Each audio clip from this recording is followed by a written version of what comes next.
June the 7th, 2024. I am Actual Pearl, and it's time to get in the weeds. We're all just a bunch of sickos, so when the sickos come a-calling, you call on SP3. Good morning, buddy. How you doing? I am here for the sickos, ladies and gentlemen, because the sickos know Fightful is where the breasts podcast. Absolutely, ladies and gentlemen. It's a Friday morning. It's in the weeds. The mocha tent in the weeds is here. Fightful's former substitute teacher, now Richard Belding extraordinaire, the teacher version. I am here, the new media forbidden door, Jerome YouTube, on your YouTube screen all day today.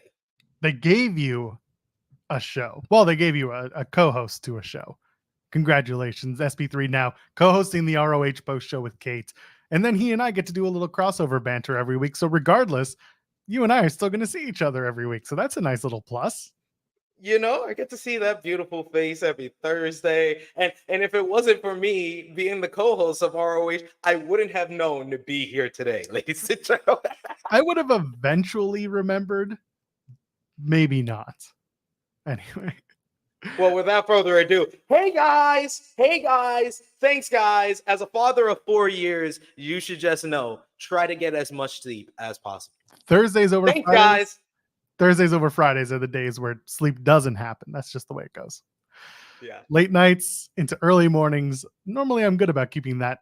I'm normally the morning guy, but then on Thursday nights, like, hey, do TNA. And I'm just like, all right, fine, I'll do TNA. And then you got to set up everything else. I got to edit your audio for ROH, and then I got to upload it, and then I got to edit the TNA audio and upload it. And then I got to do the in the weed stuff. And it's just like, by the time it gets to 12:30 and I'm up at 6, buddy, I'm done. But I wasn't done last night because I did a thumbnail. I did the original thumbnail. People may have seen it. It was the Bryan Danielson stuff. And obviously we're going to talk about Danielson because that was a big part of Dynamite that got a lot of people talking. Great. And then as I'm about to get to sleep, Toni Khan starts tweeting and I'm like, oh boy. Well, first it started with the Mercedes Moné announcement, right? So she has a match on Dynamite. I totally am not going to butcher her name unless you remember her name off the top of your head. It's like, I'm going to mess it up. So let me bring up Twitter. Is it? So basically I look at it and I'm just like, Zeus. And I look at it and I'm just like, okay, that's a random match. And then, thankfully, Toni tweets underneath that she is Stephanie Vacker's CMLL partner. And I'm like, okay, good. Clarification. I'll take that. That's great. And then Toni keeps going. And then he starts doing the sickos tweet. And he's like, well, first of all, wake up the bots and tell them we're having fun over here in AEW. That's just one of them. He just keeps going and he's on one. And then my favorite tweet was, I book wrestling for the sickos because that's what I am and that's who I care about. And that's when I said, well, if he admits it and we're going to write an article on it, I'm changing the thumbnail to this. I wanted to actually, instead of sickos, I should have put the AEW logo over top, but I forgot. Toni Khan is a sicko. That would have been great. That would have been great. The AEW logo. My daughter is even trying to come in to be a sicko as well. You want to be a sicko? Hold on. All right. The ultimate sickos are here. You died. I didn't die. Okay, why are you hitting me? You want to say hi? You died. Okay, all right. You got it. You win. Died. You win. You want to say hi to Joel? Say hi to Joel. Say hi to Joel. We'll turn on the camera and you can say hi. Say hi. Hi. I'll go into the shops. Okay. And I'll get some candy and some Kinder eggs. Are you a sicko? Yeah. Okay, see, she agrees. She agrees. There you go. Yeah. I had to turn the camera off so my child is not penalized for hitting me upside the head and saying you die. You died. Okay, all right, we got it. We got it the first 3-4 times. Okay. All right, go to mommy. Die. Go to mommy now. Okay. I did. my missus is like, you have to pretend to die. You have to pretend to die. So she'll be satisfied. Okay. It's the most like character death ever. You have to overact like Chris Jericho. I usually do. She knows I'm good at selling. She that's why she came in here and wanted me to die, as she said. She's a sicko. My daughter is a sicko, just like all of us. That's right. So yeah, like Christopher in the chat saying so many questions. Death by podcasting is the other one I like. By the way, if you haven't already, leave a thumbs up on the video. Subscribe to us here at Fightful Overbooked. If you haven't, what's wrong with you? Tell your friends about us. This show runs every Monday, Wednesday, and Friday from 10 a.m. until noon Eastern, sometimes longer, depending on how much of a tirade we go on and who's on the show. And of course, you can donate a super chat. Any amount, get your question or statement read on the air. You can tell us how much of a sicko you are in any form, whether that's super chat or emoji or a comment after the show, whatever you want. Sicko with us. Be the sicko. Be a sicko fan. Go to Iowa, as Toni is very excited to go to next week. Don't know why. Why is Toni excited for Iowa, SP3? He's booking two big title matches with this Mercedes Moné TBS championship matchup. Plus, you're giving us Ray Phoenix versus Will Ospreay in Iowa. In Iowa, I'm like, oh, it must be going to someplace big if they got that matchup. Nope, Iowa. I mean, as an American, I don't have much to say about Iowa outside of Caitlin Clark is from there. That's it.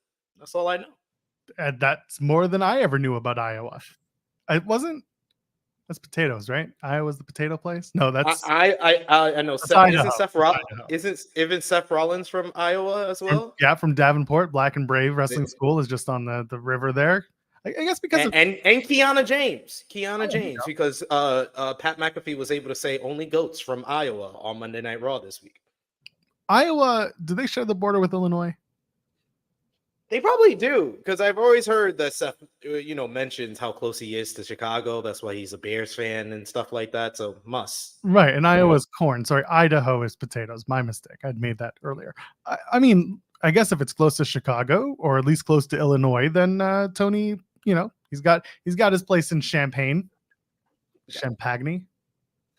He's probably right there. He's probably right there on the border. He could throw a rock to Iowa. So that's why he's excited. And he's booking for the sickos. I mean, whenever Tony Khan goes on these late night, middle of the night Twitter rants, it's like, man, why don't you learn from the example? And I would never say this, but maybe this is the time to learn from the example of Hulk Hogan and just delete all your former tweets. Well, what's funny is that he only tweeted until he had the same amount of potential sleep that I did. He tweeted it into 12:30 and I was awake. So I saw everything. And then he was up at 6:30. I'm up at 6:30. This is pretty normal. This is pretty normal behavior by way of Tony Khan's social media, use. So I'm all about it. I'm all about it. That's fair. That is fair. So, hey, Tony, it's good on my book, and it gets people talking all the time. And he went on the Twitter rampage so people would pay attention to the fact that he announced a Mercedes Moné big matchup. I know with the Dynamite rating being up this week, he's hoping that it will go further up. It's been up the last 2 weeks. Maybe it could go further up, and they can go over the 800K watermark that they have set from themselves in 2024.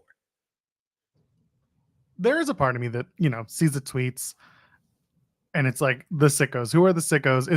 Is it a rallying cry or is it kind of detrimental? But also AEW is like a largely online type of company in terms of its presentation, in terms of who it really speaks to. And I'm not going to sit here and be like, what about the casual fans? It's not about that. I always wonder if some of these fun little moments turn people off in a world where social media people get angry the second you say you like one thing they don't. I do wonder about that. To me, again, I see the Tony Khan stuff today and I laughed because I just thought he was having a good time and it was silly, completely innocuous shit. That's all it was. He was having fun. He didn't go too far, which we've talked about him sometimes doing. No, he knew he knew where the limit was and he played with it to make it fun.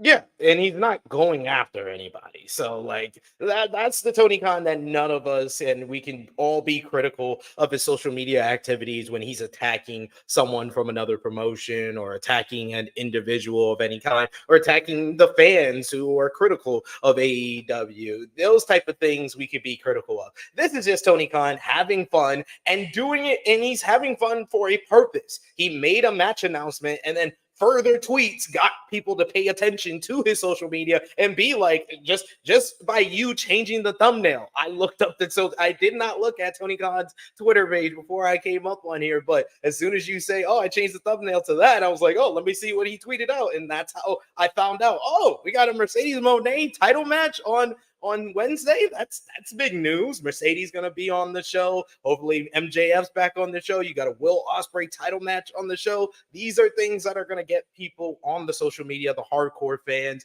or maybe it'll get some of the other side, the anti-AEW fans, to talk about it and be like, what is he doing again? What is he doing? But all of that is creating the conversation. That's what he wants, whether it's positive or negative. A lot of times Tony Khan just wants you to talk about it. You know what he should do? He should criticize Mercedes. See how that goes for him. See, he wants engagement. He wants the world to engage with his tweets. He should say just one, not even a negative thing, just like one little thing that people are going to completely misconstrue and just attack. And the engagement goes up and he gets what he wants. That's how it's supposed to work, right? No? He should be like, Mercedes didn't want to defend the TBS title, so it's an eliminator matchup. And see how that works out for him. No, the problem is people will be like, yeah, because she's allowed to call those shots. She's the CEO, Tony. And then it's completely backfiring. No one's going to be upset. It's got to be something so minuscule about her that people just go off the deep end. It'll be like, Snoop helped her get her job. And then people will just be like, what did you say? Outrage. What are you saying? Yes, he should call it Tweetiverse summarily unprofessional. That's a Young Bucks thing. I think the Bucks doing that would be hilarious. It would. It would. That's the type of engagement the Young Bucks hate, though. So it's not the same. Whatever. What are they going to do? Show up to a press conference? We got a super chat from Kim Gray saying, sending y'all love since I'll miss next week. Hey, have fun, by the way. I know you're going to be out. I think you're on vacation. Enjoy it. Have the best time. And when you come back, tell us some stories. Good stories. Hopefully positive stories. Stories about good things. Yes. Stay away from wrestling for the week. Have fun. Enjoy yourself. I hope you have a good time on your vacay. You will be missed in the chat, Kim. I love that the first person to go after me on this is Senior Nerd. You want the Mercedes fans to tear Tony apart? I don't want them to do anything. I want Tony to get the engagement that he's trying to get when he tweets a match and then it goes up on top of it. That's all. And I just want to make sure that the fans get everything that they want out of this. Do you know what the fans want, Joel Pearl? They want Bryan Danielson to stop being a giant loser.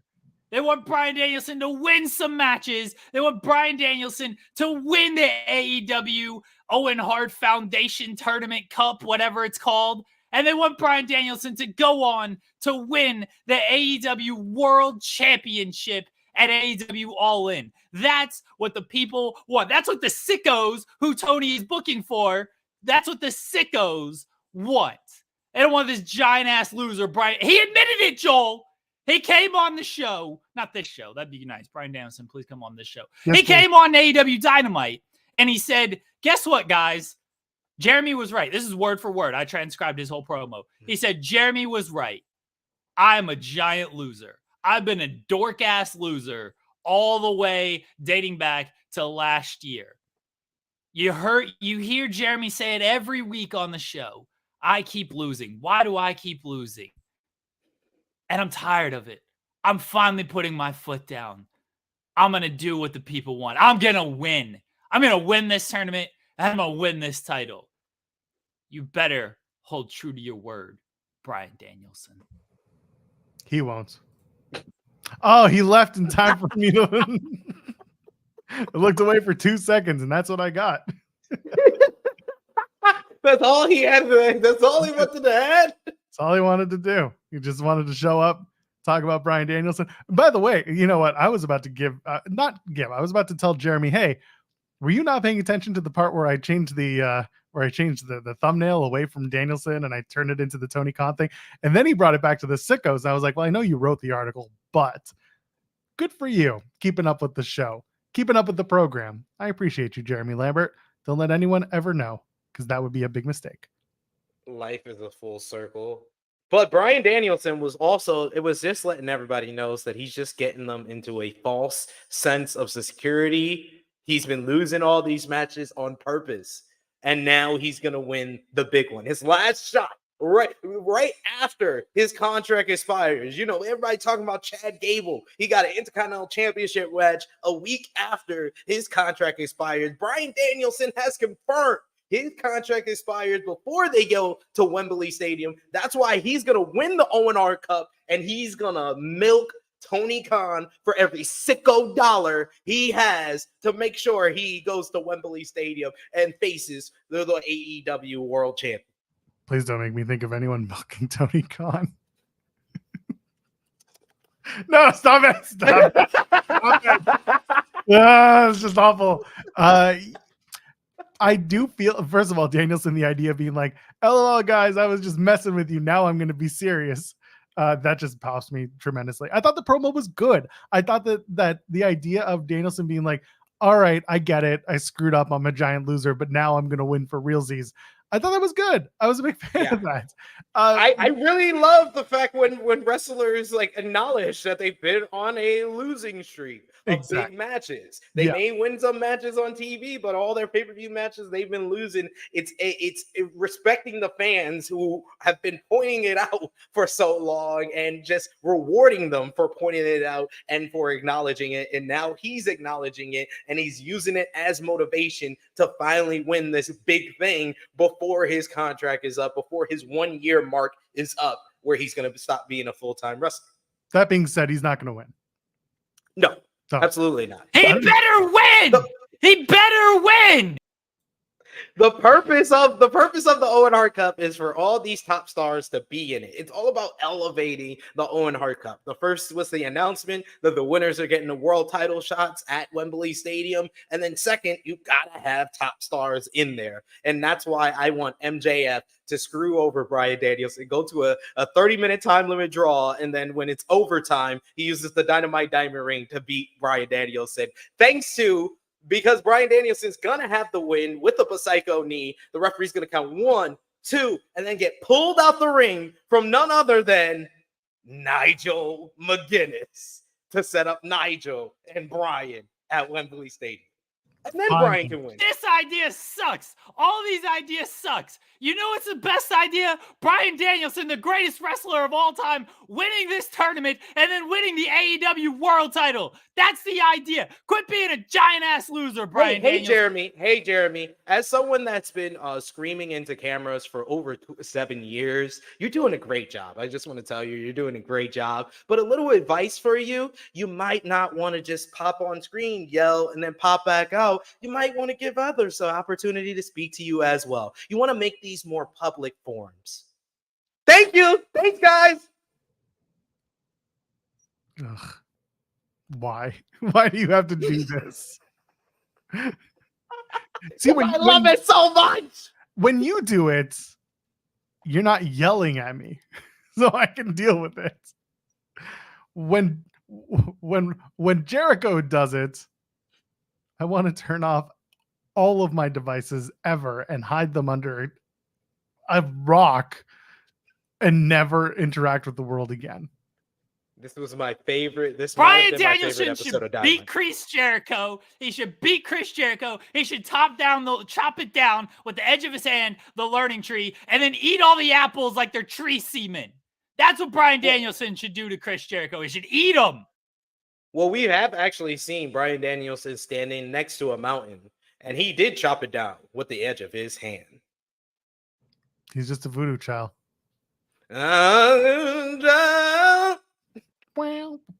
Anyway, first time Jeremy's popped on, and I've actually agreed with him. Good for him. Good stuff.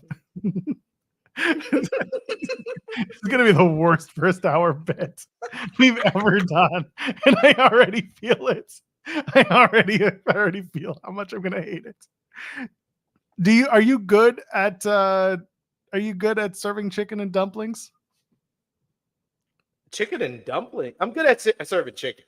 I've been serving chicken since I was about as a person who's been serving chicken for the past 20 years, I will tell you I am an exceptional chicken server. Yeah, you've been doing it for a long time, have you? I've been doing it for over 2 decades. Over two decades. For over 2 decades of experience. You ever walk up to someone in line when they're getting their chicken and you say, "Let me do this. I've been doing this for two decades." And you yell in their faces. So I'm pretty sure. Hey guys, as a person. What church social was Chris Jericho at where that shit happened and he thought, I have to do this now? It's the only spot I can see it. I'm sorry. It's just, it popped me so much that they didn't give us one long 10-minute segment. They literally gave us 5 1-minute segments throughout the show. I almost wish that they had just done one long 5-minute backstage segment with Jericho, because it would have done 2 things. One, the awkwardness of holding on for too long. That's the Jericho way. So like you're playing into it. But the other part is you would have seen the rating. And that, at least at that point, you could have tangible proof that it's just not working right now. You're wrong. It's been working. I mean, this one, what they did this week, that was the learning tree segment is different. By the way, like again, everyone's praising Brian Keith for his performance, and they should. That baby better. The only Brian you better make sure he should respects. be talking about is Bryan Danielson. Why are you talking about the learning tree? Who cares about the learning tree? Tony's talking about I booked for the sickos because I'm a sicko. Sicko. Yeah, sickos love the learning tree. Do not care about Chris Jericho and the learning tree. The sickos want Bryan Danielson, the greatest wrestler of all time, to win matches. That's what the sickos want. Tony Khan. Is he gonna? Oh, okay, he's gone. Good Lord. There's a lot in that. There was a lot going on there. It's very uncomfortable. I know. I feel like he's shouting at me. He was definitely shouting at us. It was uncomfortable. He did make me change my name, so I'll give him credit for that. Sicko P3. Sicko P3. I mean, people were calling you. What were they calling you? The P3. That's P3. That's really good. I'm gonna do the big Bill line. You got me there. Yeah, that was a good one. And I was calling you SP Tree. Oh no, was I not SP Tree? I was calling you the Learning 3. Oh, the Learning 3. Yes. Oh my God, these are awesome. I totally need to remember this for next Thursday because those are gonna be my names on AE Rebel. Macrom's gonna have your head. Love it too. For some reason, I don't know. Everybody's confused in our chat. Like, why does Jimmy like this? Like, we understand SP3 is a sicko, but why does Jimmy, who hates everything about this, when it's anybody else, but it's Chris Jericho, so he's making it work. Well, you know, it's because Fed only. That's how it works. Jimmy only likes WWE, nothing else. He only likes WWE. So if it's a former WWE guy, he's all about it. Huge Saraya fan is Jimmy Macron. I'm gonna clip this just for him. I'm gonna clip it. You're like big Saraya fan, huh? He's gonna come after me so bad. he's gonna fly out to Toronto just for Money in the Bank, just so he could try and kick my ass. He's gonna see you in the chat and be like, "So Joel, you thought I was gonna forget what you said?" You ain't gonna remember shit, Jimmy. It's okay. Oh, we got a super chat from Glassdoor Gamer. ITW is better than Busted Open. Yes, we are. They don't even know what pay-per-views are. They're professional pay-per-views. You're viewing paper. but it's a bunch of professionals. views. Yeah, professional papering views. Yeah, that's what they are. And professional lifestyle engagement. That's what PLE stands for. Right? Do they get it? Okay. Absolutely. Good. Absolutely. I've never seen somebody who has been brainwashed and get upset that someone points out you're brainwashed. I'm here for it. I'm here for brainwashing. And Bridget sends a very generous super chat saying SP3 made my day. He makes my day too. He always makes my day. Thank you so much. Oh, you guys make my day. I start off the day laughing and stuff. My kids are like, "Why are you laughing so much?" It's okay. It's all right. I'll play dead. Man, what a start to this. We're only 25 minutes in. I've been beat up by my child. I'm a sicko P3. We've had Jeremy pop in various times. Joel's having a great day. Y'all are having a great day. Let's go. We still got an hour and a half, hour and 45 minutes left. You see, that's the thing. You're like, oh yeah, it's already been 25 minutes. I'm like, oh shit, it's only been 25 minutes. Are we gonna fill the next hour and a half? Oh no, we're out of time. No, we got plenty of time. We're running out of time. We haven't even talked about anything yet, really, except for Sicko Tony Khan and what's the purpose of the Sicko and all these late night tweets. Have you watched? Found out that. Have you watched our program? We don't talk about wrestling until like the first hour. It's just how it goes. Cole Radrick was on our show. We didn't talk about wrestling. We spent like 45 minutes with him. It was just him talking shit. I know you must have loved our Matt Cardona interview last week. I don't think I asked him one wrestling question. That's fine. I was so upset that I missed that. I'm glad you got to do the interview with him because it was a hoot. Go check it out if you haven't already. But man, I was like, oh, I wanted to be there, but whatever. My mom was in town, so we were spending the day together. It was okay. Yes, I like being here, so y'all can spend time with the fams, and it's nice. It's very nice. But yeah, Cardona, I got to ask him what GM he was watching tape of. I got to ask him where he stands on Kendrick and Drake. I was very disappointed by his answer. I'm not gonna front, be it my New York brethren. Very disappointed by your answer. But yes, it was a good time. Great times. Can't believe he sided with Drake. I know, dumbass. Dude, but you know what? They're not supposed to be like us. They're not like us. You know what? I also understand. Matt Cardona is a great heel, and sometimes you just have to say the things that nobody wants to say to keep your gimmick alive. I get it. True. Can't believe he sided with Drake. That's real heel heat. Okay, true. You might even say heel heat. Congratulations! Congratulations on 15,000 subscribers, by the way. Thank you so much. Thank you so much. That was like a goal that I was aiming for back in the Wrestling Daily days. And we actually hit 1 million views on the channel this week, which that amazed me as well. So thank you to everybody who over here who's been supporting us over on True Hill Heat, because it took a lot of hard work.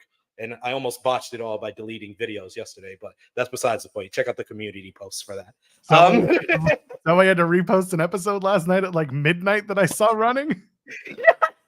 Yes, because my dumbass was. Are you sure? It tells you, are you sure? It's going away forever if you delete it. What did you do?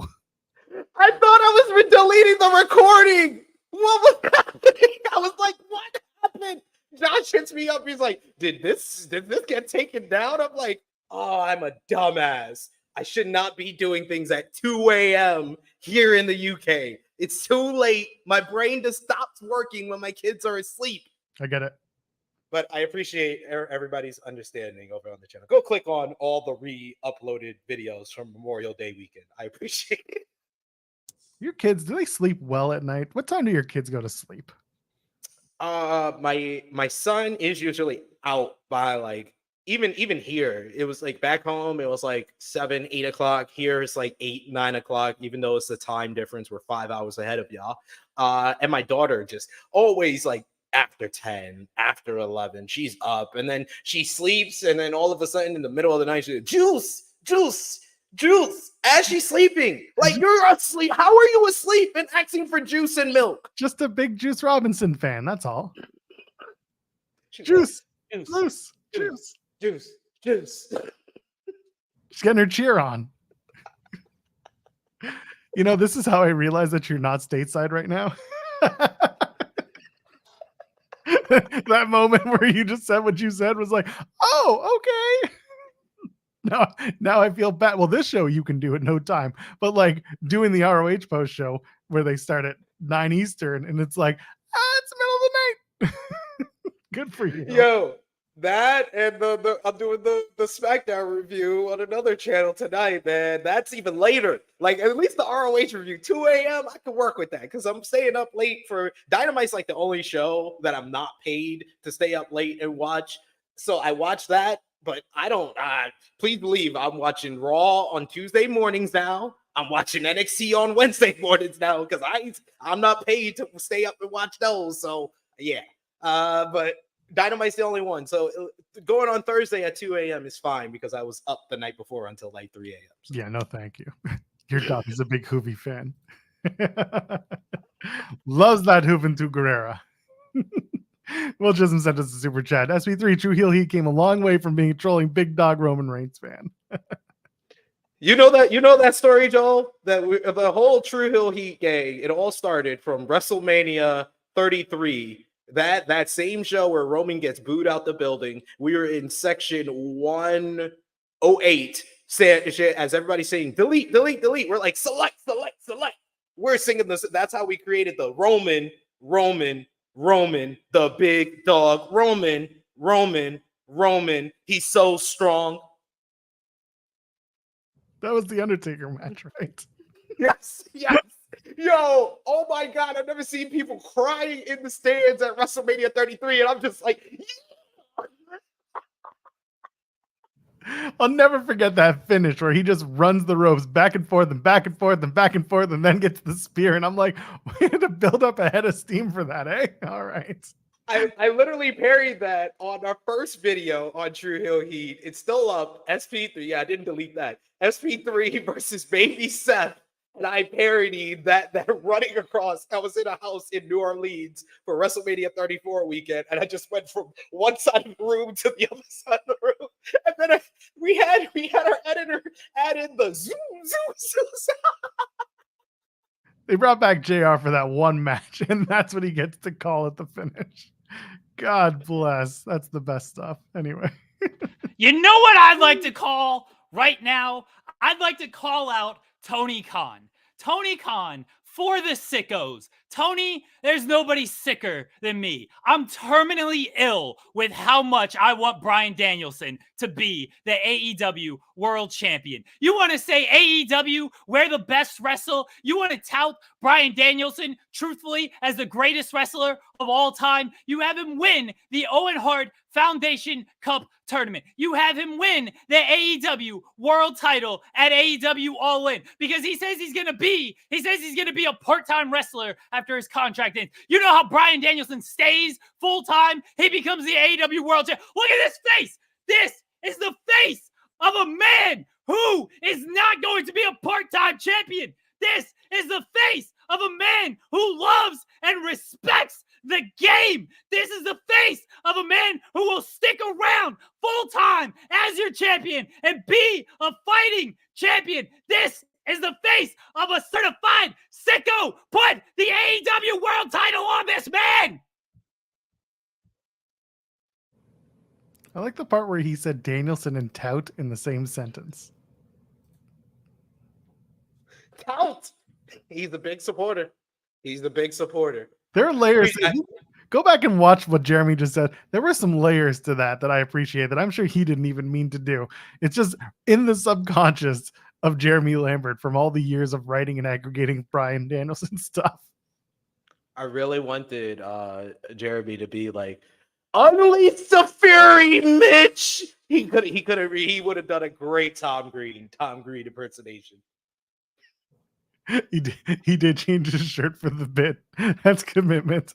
By the way, I love that he's like lifting up the shirt and it's perfect. Where the cutoff is on the t-shirt is where Jeremy's head is. Danielson talking for him. Oh my god! Why Solo Blast, was that the same year that Roman Reigns got booed out of the ring the following Raw? That was. Yes. So they did the Yes. open, and that was, everyone was so excited because that could have been the beginning of like a really authentic, maybe heel Roman Reigns, and it just would have been perfect because he like stands there for a good solid 7 minutes, crowds booing and booing and booing, and then you just hear, "It's my yard now," and they're booing him. It was so good, and then he messed it all up. We were like, yeah! We were the only people cheering him. It was like, he's right. We were like, yeah, this is the start of the heel turn. We were so happy, and then he feuds with Braun Strowman, who's supposed to be the heel, but turns babyface in that storyline. And then winds up, I think Roman almost killed him at Great Balls of Fire that year, too. So, man, just great timing. It was a great timing for Roman Reigns, and then nothing happened. Anyway, let's keep on moving. We did Tony Khan stuff. We talked a little bit about Jericho. This is the thing with the Jericho stuff. It looked good last week with the stupid segment in the ring, and then this week I think they just carried on too long. That's all it was. He's going over the top. He's hitting 11. Blah blah blah. And everyone's just like, what is this character? And to me, I'm just like, it's the old man who forgot his hearing aids and he thinks he's being helpful. That's all it is. There are other things I've said, but I'm not going to say it. And he comes out, he doesn't come out. He's backstage and he's doing all the stupid things. And he's like, hey, I have 20 years of experience behind the camera. Let me hold the camera. And Brian Keith, again, put it over. Fantastic. That baby better grow up to respect Chris Jericho. Shit like that is fantastic. Keep using that.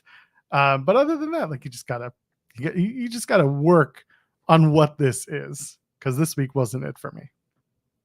Hey, I am of the opposite opinion.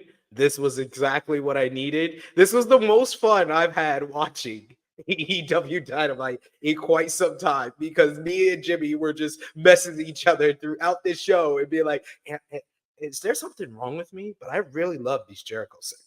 And Jimmy's like, oh man, I thought I was the only one. It was like two girlfriends that like, I really like this guy I want to date with.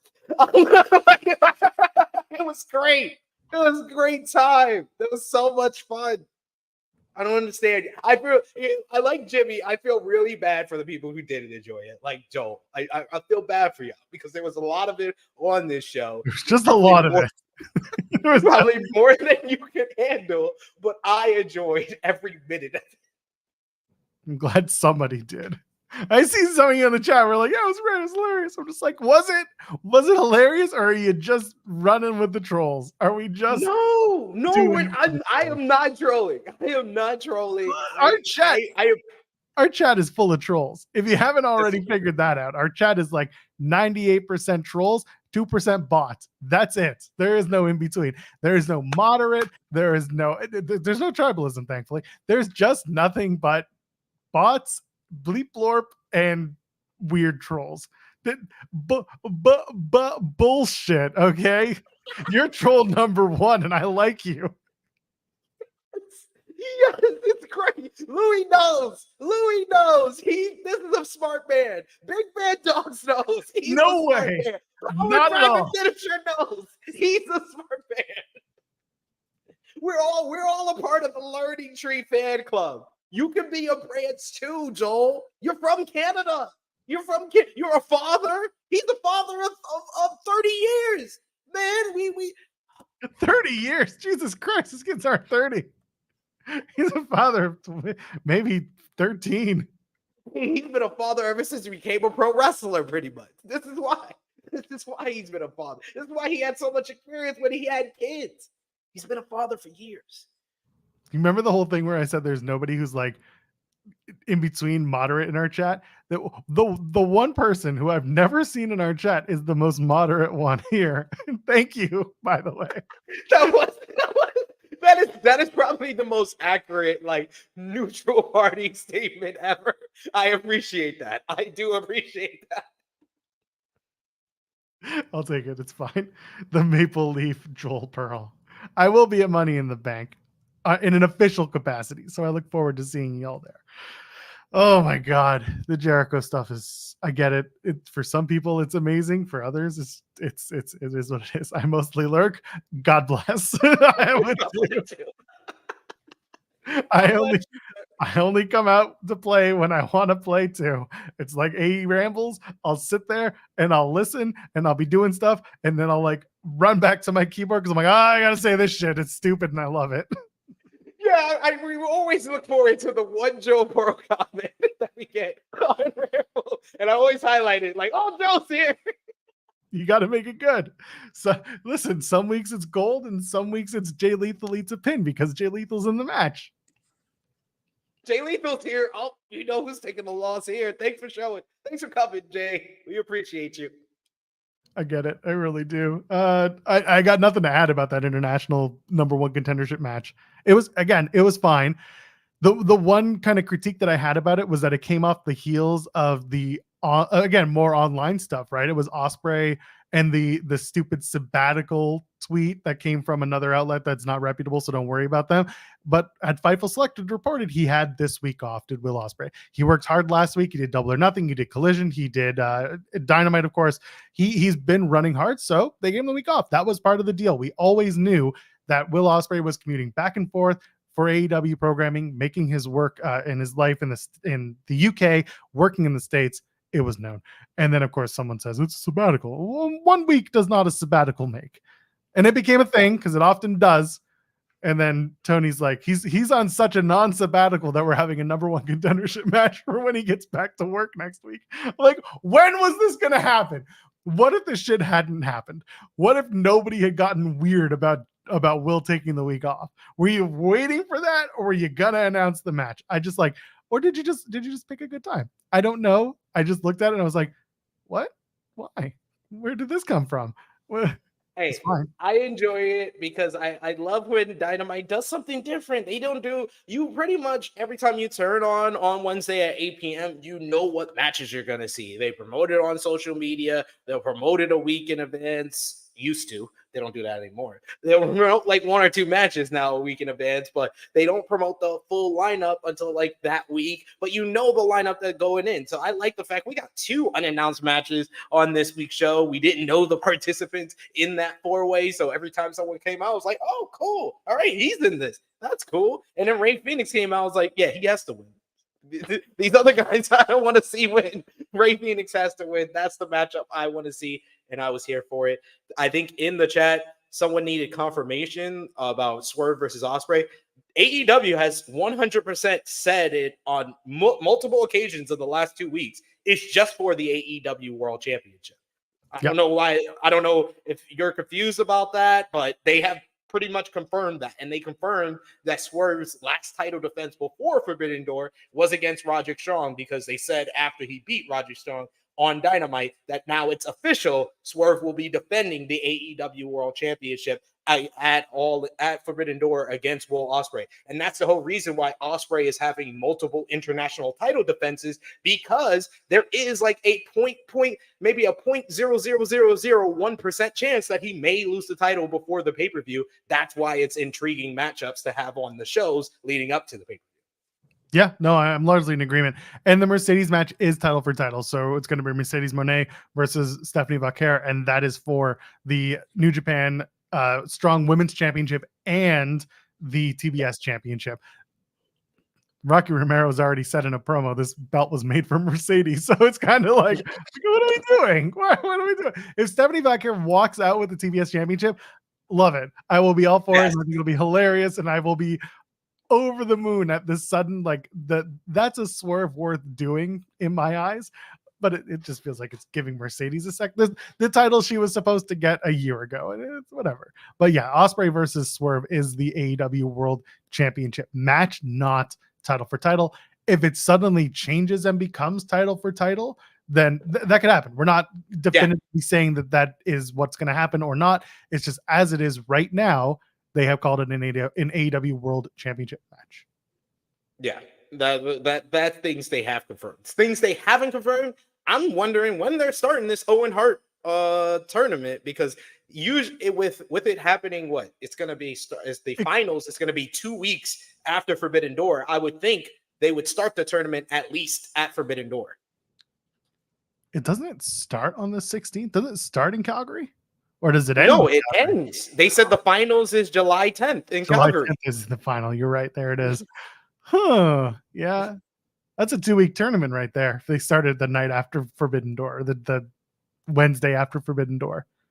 At least started like Forbidden Door weekend, like the Collision, or you could do one on Collision, one on Forbidden Door. It seems like I've been thinking that the whole Roosh and MJF thing, you should just do that as a first round matchup in the Owen Hart Cup, because you're already building towards it. And they love to do, hey, let's start a feud before a tournament, and then have them face in the tournament. But I hope they don't do the thing that they did with Lance Archer and Cody Rhodes back in 2020, where you put them on opposite sides of the bracket. It's like, this is obvious who's making it to the finals. They did that with Hangman and Kenny in 2020 as well with the Eliminator tournament. They stay doing that, where they start a feud with two guys and put them on opposite sides. Just make it a first round matchup, please. Yeah, and as Chat's pointed out, they did do an Owen match last year at Forbidden Door. They did Punk versus Kojima. I think that was Punk's first match back from injury at the time. His first singles match, because he had the multi-man matches, on Collision. So, I was there for that. That was a good match with Kojima and Punk. So there's a possibility that they open up the Owen at Forbidden Door or the weekend before. But then you also have the TNT ladder match, the TNT title ladder match, which it's going to have a crop of guys that arguably should be competing in the Owen. And also the women's divisions, the other side of the coin. If they're going to do the women's side of the Owen tournament, then you got to factor in who are the women that are going to be part of this, because some of them are already wrapped up in other stories. Maybe those stories can play into the Owen. Don't know. But I'm curious as to who's going to be part of this whole tournament and when they actually release the brackets, because it should be sooner than later. Otherwise, like we've been saying, it's a 2-week tournament. Yeah, and I don't want that. And when your stakes are to be the number one contender for the AEW World Championship and World Women's Championship. Well, they haven't announced World Women's, have they? Or is it just... Yeah. They announced the winner of the women's will get a shot at the AEW Women's World Championship. That's why I wasn't too upset with Saraya picking up the win, even though there was a lot of people on social media upset that Saraya beat Mariah May this week. There are a lot of other things you could be upset about with Saraya. I'll just put it like that. I didn't care. It plays in. Honestly, they did a good job of playing into Mariah May's story with Tony Khan, with Tony Storm. Too many Tonys in the company, I swear to God. This is the Cage problem again. Cage and Page. Tony. I get it. Listen, we're Khan, Storm, Shivani. Damn it, that's way too many. Too many Tonys. Too many. Braun, and Braun. It's just, it happens in the WWE too. It happens there. So for anyone to go, Braun Strowman and Braun Breaker, Braun the other guy. Who's the third Braun? There's Braun Strowman. There's Braun Breaker. LeBron James. So I was thinking, Shout out to Nate Milton of Post Wrestling, who calls Braun Breaker LeBron Breaker, which I love. Because his tan and his hairline, be looking like LeBron Breaker. Big Bronson Reed, thank you. One of my favorite interviews of all time, Braun Corbin. Be a part of the family. Oh God. Anyway, so the point is, if you're going to do the Owen and it's going to be a short tournament, you got to be careful, because world title matches at All In are part of the winning of this tournament. So you got to make it long enough that it's worth the world championship number one contendership at a major international event. That's where I'm at with this. I agree with you. They got multiple shows. Like I said, I would like them to at least start it on either the Collision before Forbidden Door or at Forbidden Door. That feels like the big enough start. You're doing it at a pay-per-view. You have Bryan go against maybe somebody from New Japan, or imagine they give us Bryan versus Zack Sabre Jr. at Forbidden Door. I would love that the third matchup between those two guys in the Owen Hart Cup. You got MJF and Roosh. Like I said, I think that should be a first round matchup in the Owen Hart Cup. But I like the fact that they have these top stars that seem to be gunning for it. That's a part of elevating the prestige of the Owen Hart Cup, which from the beginning, I was like, okay, you win a trophy, you win a title. It's great that we're honoring Owen Hart, but I want some more stakes involved. And I like the fact that they have added that. My favorite Zack Sabre Jr. story was when he said, I want to perform in an Impact ring before the end of the year. And I said, well, I want to tell you two things. One, the end of the year is in 3 months. And two, Impact will cease to exist as its current entity to which you've named it. So maybe you want to get a little leg up on this. And then I got someone from TNA or at the time Impact being like, see you in Toronto. And I was like, all right, I'll see you in Toronto. All right. And he did it. He did it. He did it. got the match at Final Resolution. Him and Josh. Well, who did they verse? The guns, the machine guns. Yeah, the machine guns. Kate was supposed to come in for that show, but then she's like, "I don't have a passport anymore," and I was like, "Well, you just get a passport then, Kate. What are you doing? What are we doing?" That's an easy thing. You go to the thing, you stay there for like a whole day, 6 hours. You do a work shift there, and you'll get a passport. Yeah, exactly. Big man saying it should be Bryan versus Zack Sabre Jr. on neutral ground. So either the NWA or XPW. I'll take the NWA over the XPW idea. Man, I was just talking about NWA yesterday. I was like, sorry. I was like, what? I was reminiscing over NWA Power from 2019. I was like, damn, look at all the names that were there. Ricky Starks, Thunder Rosa, Eddie Kingston, Nick Aldis, LA Knight. And then that Sicko took them all. Well, for the most part. The Sicko, and the Sicko fans of the WWE got to thank all the people. They're going to come after you now. 2019 Power was good. It was the turning point. Someone's gonna, I mean, no one's really gonna do this, but at one point someone's gonna like target the death of NWA Power, and it may have been when the Cornette reference came through the commentary. Yes, that was the first time they ever like got any negativity. For me, the turning point is when they pulled Into the Fire as their theme song. When they started changing the theme song, I was like, it's a bad sign. Y'all had something. It made me feel like I was going through a portal to the 80s when I heard Into the Fire. I was like, oh man, this is a whole vibe. This is great. Yeah, but you see, the thing about that is when Dawkins finds out that you're using their theme song and maybe don't like it no more. I'm not talking. I don't know. I asked Toni once about Forbidden Door and the price for the Danielson to use Final Countdown, and that's trying to divert the story. Anyway, I was talking.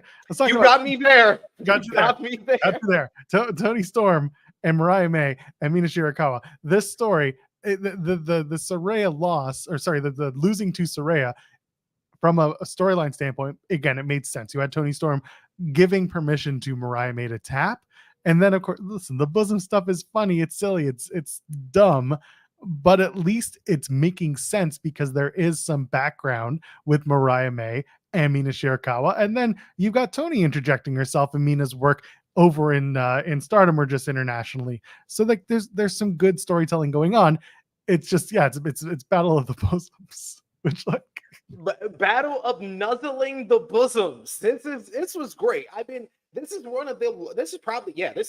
the longest build we've gotten to a female matchup at Forbidden Door. This started all the way back in April when Mina Shirakawa started showing up and making the save for Mariah May. And I was like, immediately, oh, love triangle with Mariah May in the middle between Timeless Toni Storm and Mina Shirakawa. So to see it all come together, and it's a part of this long overarching story of Timeless Toni Storm and Mariah May, where we know what the destination is and we know we're going to eventually get there because they are adding the little tidbits and the progression that we didn't get from the other long-term story that we thought they were playing out with Britt Baker and Jamie Hayter. This is actually them with a focus. Hopefully they have a destination for it. I would say that destination is All In. You have Mariah May win the Owen Hart Cup and face Timeless Toni Storm at All In, because we're still pending the timetable on Jamie Hayter, which I really just want a timetable. I really want to know when Jamie Hayter is going to come back, because I feel like that's when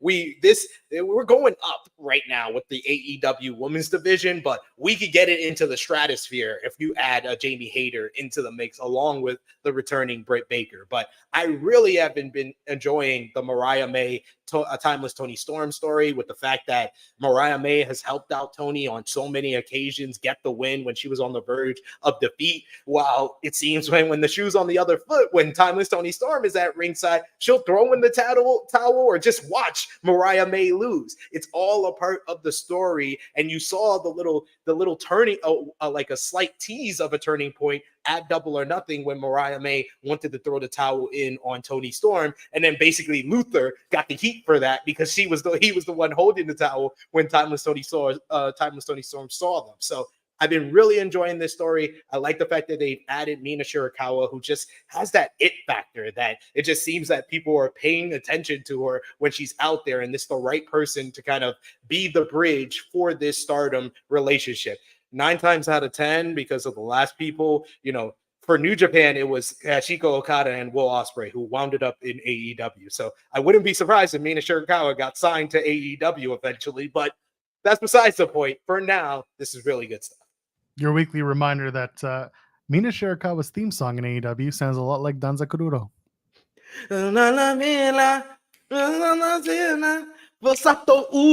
Just listen to the end of Fast Five, because that's what anytime I hear the beginning of her song, I'm like, oh man, they're all going off. They're all living in paradise. You got Han riding the bike with Wonder Woman. Oh, this is great. And every time I hear it, I'm just like, oh, it's like that wedding band I worked with. I hate this. I like Mina. I hate the song.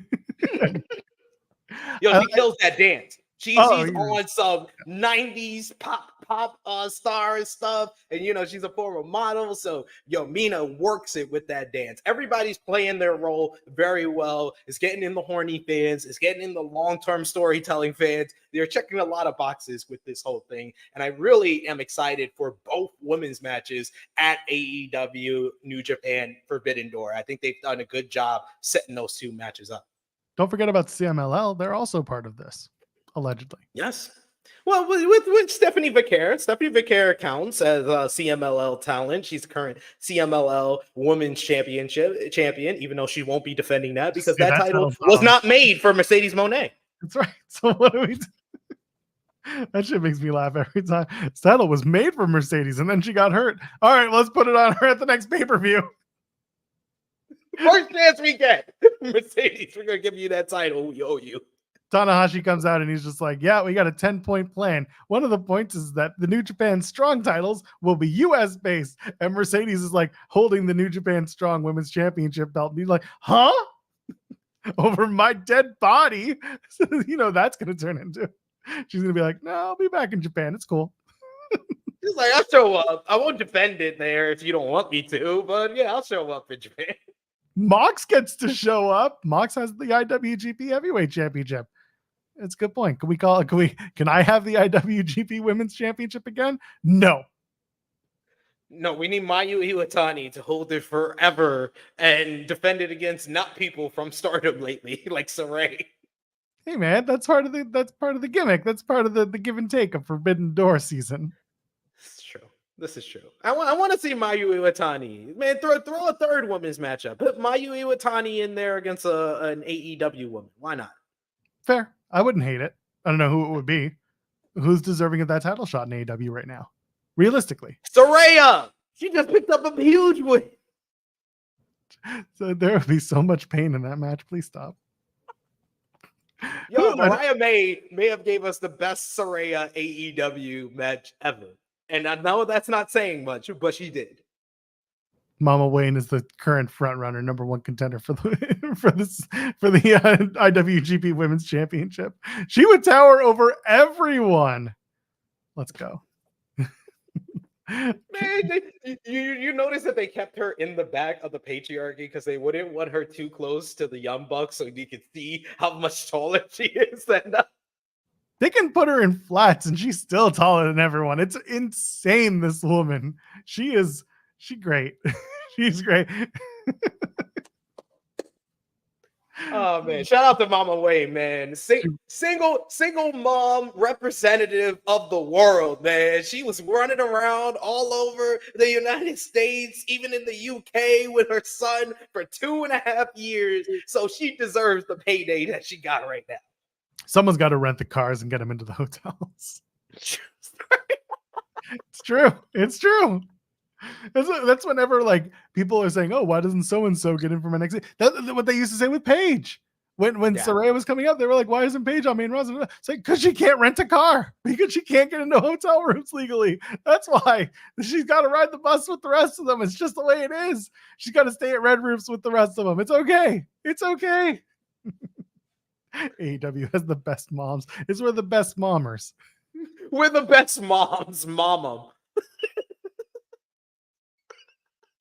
There's something wrong with us. Show opened up with MJF and his promo. I have some feelings, some thoughts, some quibbles. I like Max. I think Max is good. I don't like when Max starts any feud, whenever he does any feud with, I'm going to put the locker room on notice. I don't like anyone doing the locker room on notice promos anymore. I'm kind of done with that. Oh, sorry. Yeah, I got to bring we're the best MILF. Sorry. I'm good. Max coming out and kind of running down people. I didn't love the Okada, just like he's fat. And I'm like, well, he did that. Scott Steiner did that, and he did it better than you calling him fat. And he does like the swerve stuff was okay, and then the bruv stuff with his crooked yellow teeth. It's like why is MJF's immediate thing doing the surface level insults? And I get it. You know, Sean's mentioned it on his post show. It's like he can cut deep, but only when someone cuts back. He starts off with the childlike, insults, and then it moves up from there. Why do we have to keep playing that though? Why do we have to come out and have the same opening promo every single time from MJF? Let's mix it up. Let's do something different. It didn't hit for me, this promo. What do you think? It was good. I thought it was good. Max is gonna go for the low hanging fruit. This is what we know of him, and he's trying to bring the vibes back of the Max that we saw pre the summer of 2023. Pre the summer of 2023, this is how he started off every promo, even with his best friend Adam Cole. And no, Adam Cole, I think, was the only one that was different, where he did, he started off with building him up before he started chopping him down. But usually Max will chop someone down with childlike insults before he builds them back up. I thought the better part of his promo on Wednesday was when Roosh came up. He did do the service level, "Oh, I don't understand what you're saying," which was a lot less offensive than him mispronouncing Takeshita. I will give him that. So he has learned a lesson from that. And then he went to building up Roosh. I think this is the most that anyone facing Roosh has talked about how big of a star Roosh was in Mexico. He sold out arenas. He was the top star in CMLL. He refused to do jobs. He decided to be the champion. He never wanted to lose the Ring of Honor World Championship when he came stateside. Everyone, sorry. The La Parka family really hates his guts. All these things, but no one ever talks about, his history in Mexico. So I like the fact that Max brought that up. The fact that he's bludgeoned all of one of the best, or some of the best in AEW. But he says that the difference between them and him is that he's not one of the best. He is the best. And then we got a very intense brawl where Max didn't dominate. Max didn't put him on his ass. They stood up. They brawled for a bit. They had security, and Adam Pearce. Christopher Daniels. Tony Khan Avatar came out and separated the two along with security, and that was good. I thought that part was good, but I can understand for the people that are just like, okay, yeah, you want to remind people of the old MJF, but a lot of us were sick of the old MJF. That's why we didn't enjoy the last half of 2023. You think Christopher Daniels is a sicko? I mean, he was a sadist at one point. That's right. He was going to be the higher power. Maybe the higher power is a sicko. And he did investigate AJ Styles and found out he was having an affair with what was that girl's name in TNA? Becky Lynch. Yeah, the Lynch family. She was related to Becky. It was Becky's sister Claire. Claire Lynch. Oh, that is all time worst storyline. TNA Plus, the best $12.99 in the business. That's Canadian. The best $9.99 in the business for the USD. Jesus Christ, that AJ and Daniels feud, that was like 2 years. Yep. That choice lasted 2 years. They had to figure out. It's like, man, we gotta have a fake affair for you. And then they first faked us out and said that he was having an affair with Dixie Carter, and then they brought in Lynch. My favorite part of the Dixie Carter era was when they spent 7 weeks promoting the Manhattan Ballroom. The night Dixie Carter gets put through a table. That was like, I was there. yeah, I was there. don't worry. I'm sure they told you were there too. Like, what? Dixie through a table. You don't want to miss this. Impact Wrestling on Pop TV. Like, stop it. First of all, where's Pop TV? And that was like the middle of the show, and we had to stay for like another hour and a half because they filmed like 5 weeks of television at all those TVs. It's like sitting through Dynamite and then being told Rampage is coming up. No, being told 2-hour Rampage is coming up. I've been there at Grand Slam. Yes. Not only are we taping, we're going to tape a 2-hour Rampage, and we're going to do Collision this week because why not? We're here for 7 hours. And then guess what? Ring of Honor, we got a couple more matches. Thank you to the great fans. I love it. Why don't you film Ring of Honor before Collision? I don't understand this. Just start at an earlier time. They do now. They film all of it? No, because when I went to Collision, they filmed some matches before Collision, and then they filmed some matches after. But everybody leaves after Collision every time I've been there. So like, just film everything it's ROH has been 1 hour now. Just film everything before Collision. So when I was at Collision in Ottawa, they did the Women's Television Championship semifinal matches before Collision. And that was because the crowd was actually there and hot and looking for like wrestling match. So they did the 2 matches, and Billy Starks and Queen Aminata was fantastic. Was it Queen Aminata? Yeah. No, it was I think it was Aminata and Red Velvet on that side, and then Billy Starks and Mercedes Martinez. Oh, Mercedes. Oh, God, I should have known better because Mercedes Martinez is one of my favorite women's wrestlers ever. So, but I got to watch that match. So I got to see Billy and Mercedes tear it up. So memorable that I forgot about it. But I got to see it live and my memory is shit. Anyway, the crowd was into that stuff. And then they taped an extra hour on top where I felt bad because, like, they brought Evil Uno out in his hometown area. And like not a lot of people are there. And he's like, there are 1,500 people in this venue, and I know 1,400 of them. And I was like, I don't know about that, if that's a good thing. But anyway, the point being, I agree. They should be taping Ring of Honor. If it's an hour, do it before Collision. Get it out of the way. They did it when they did Dynamite and Rampage in Toronto, and it was the first time they were doing 3 hours live. They did Dynamite matches beforehand, and that was fine. They were quick and they were painless. And then apparently, it's not apparently, I was talking to some people because I was near the cameras with the TV crew guys, and I was like, are they doing Ring of Honor afterwards? And they're like, I fucking hope not. No one's told us that we are. And they didn't. But at that moment, I was just like, oh, so sometimes this is on a whim. Tony just comes out, I'm ready for more wrestling. Who's ready, sickos? I don't know why he's Jerry Seinfeld. You guys have been great. You guys have been great, you sickos. I need him to start saying that now. You guys are great. We love the AEW sickos. We have so many sick matches for you, bro. What's the deal with wrestling sickos? Why do they call it a squared circle? Why is it a squared circle? It's a square. The ring is square. The matches are square. It's a whole bunch of squares in that ring. They should call it the squared square. I don't understand why we're this way, but I enjoy every minute of it. I got problems, man. If we keep talking, Andrew Zarian's going to show up. Absolutely. And then we're just going to be talking about New York bootlegs again. All right, we're being forced across the pond. So there we go. Jonathan sends a super chat saying, no way Rhea Ripley wins the title as soon as she comes back. Liv Morgan needs to beat Rhea Ripley to truly solidify her run and finish the revenge tour. I see a series of matches. I can't disagree with that. And I agree. The big story to me, SP3, when Rhea Ripley comes back is whose side is Dominic on?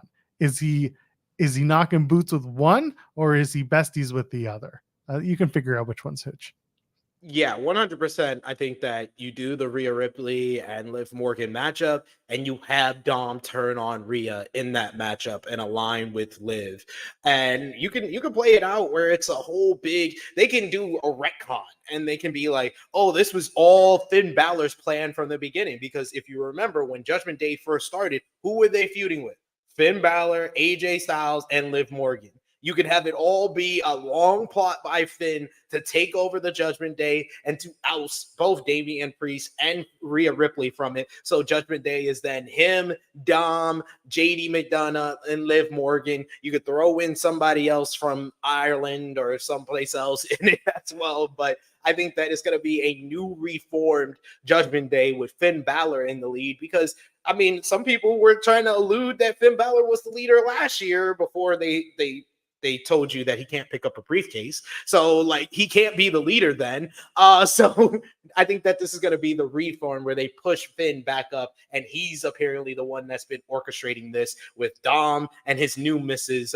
Liv Morgan in the group. Why do they swerve when they drive? Isn't that sorry? I'm done. I'm done.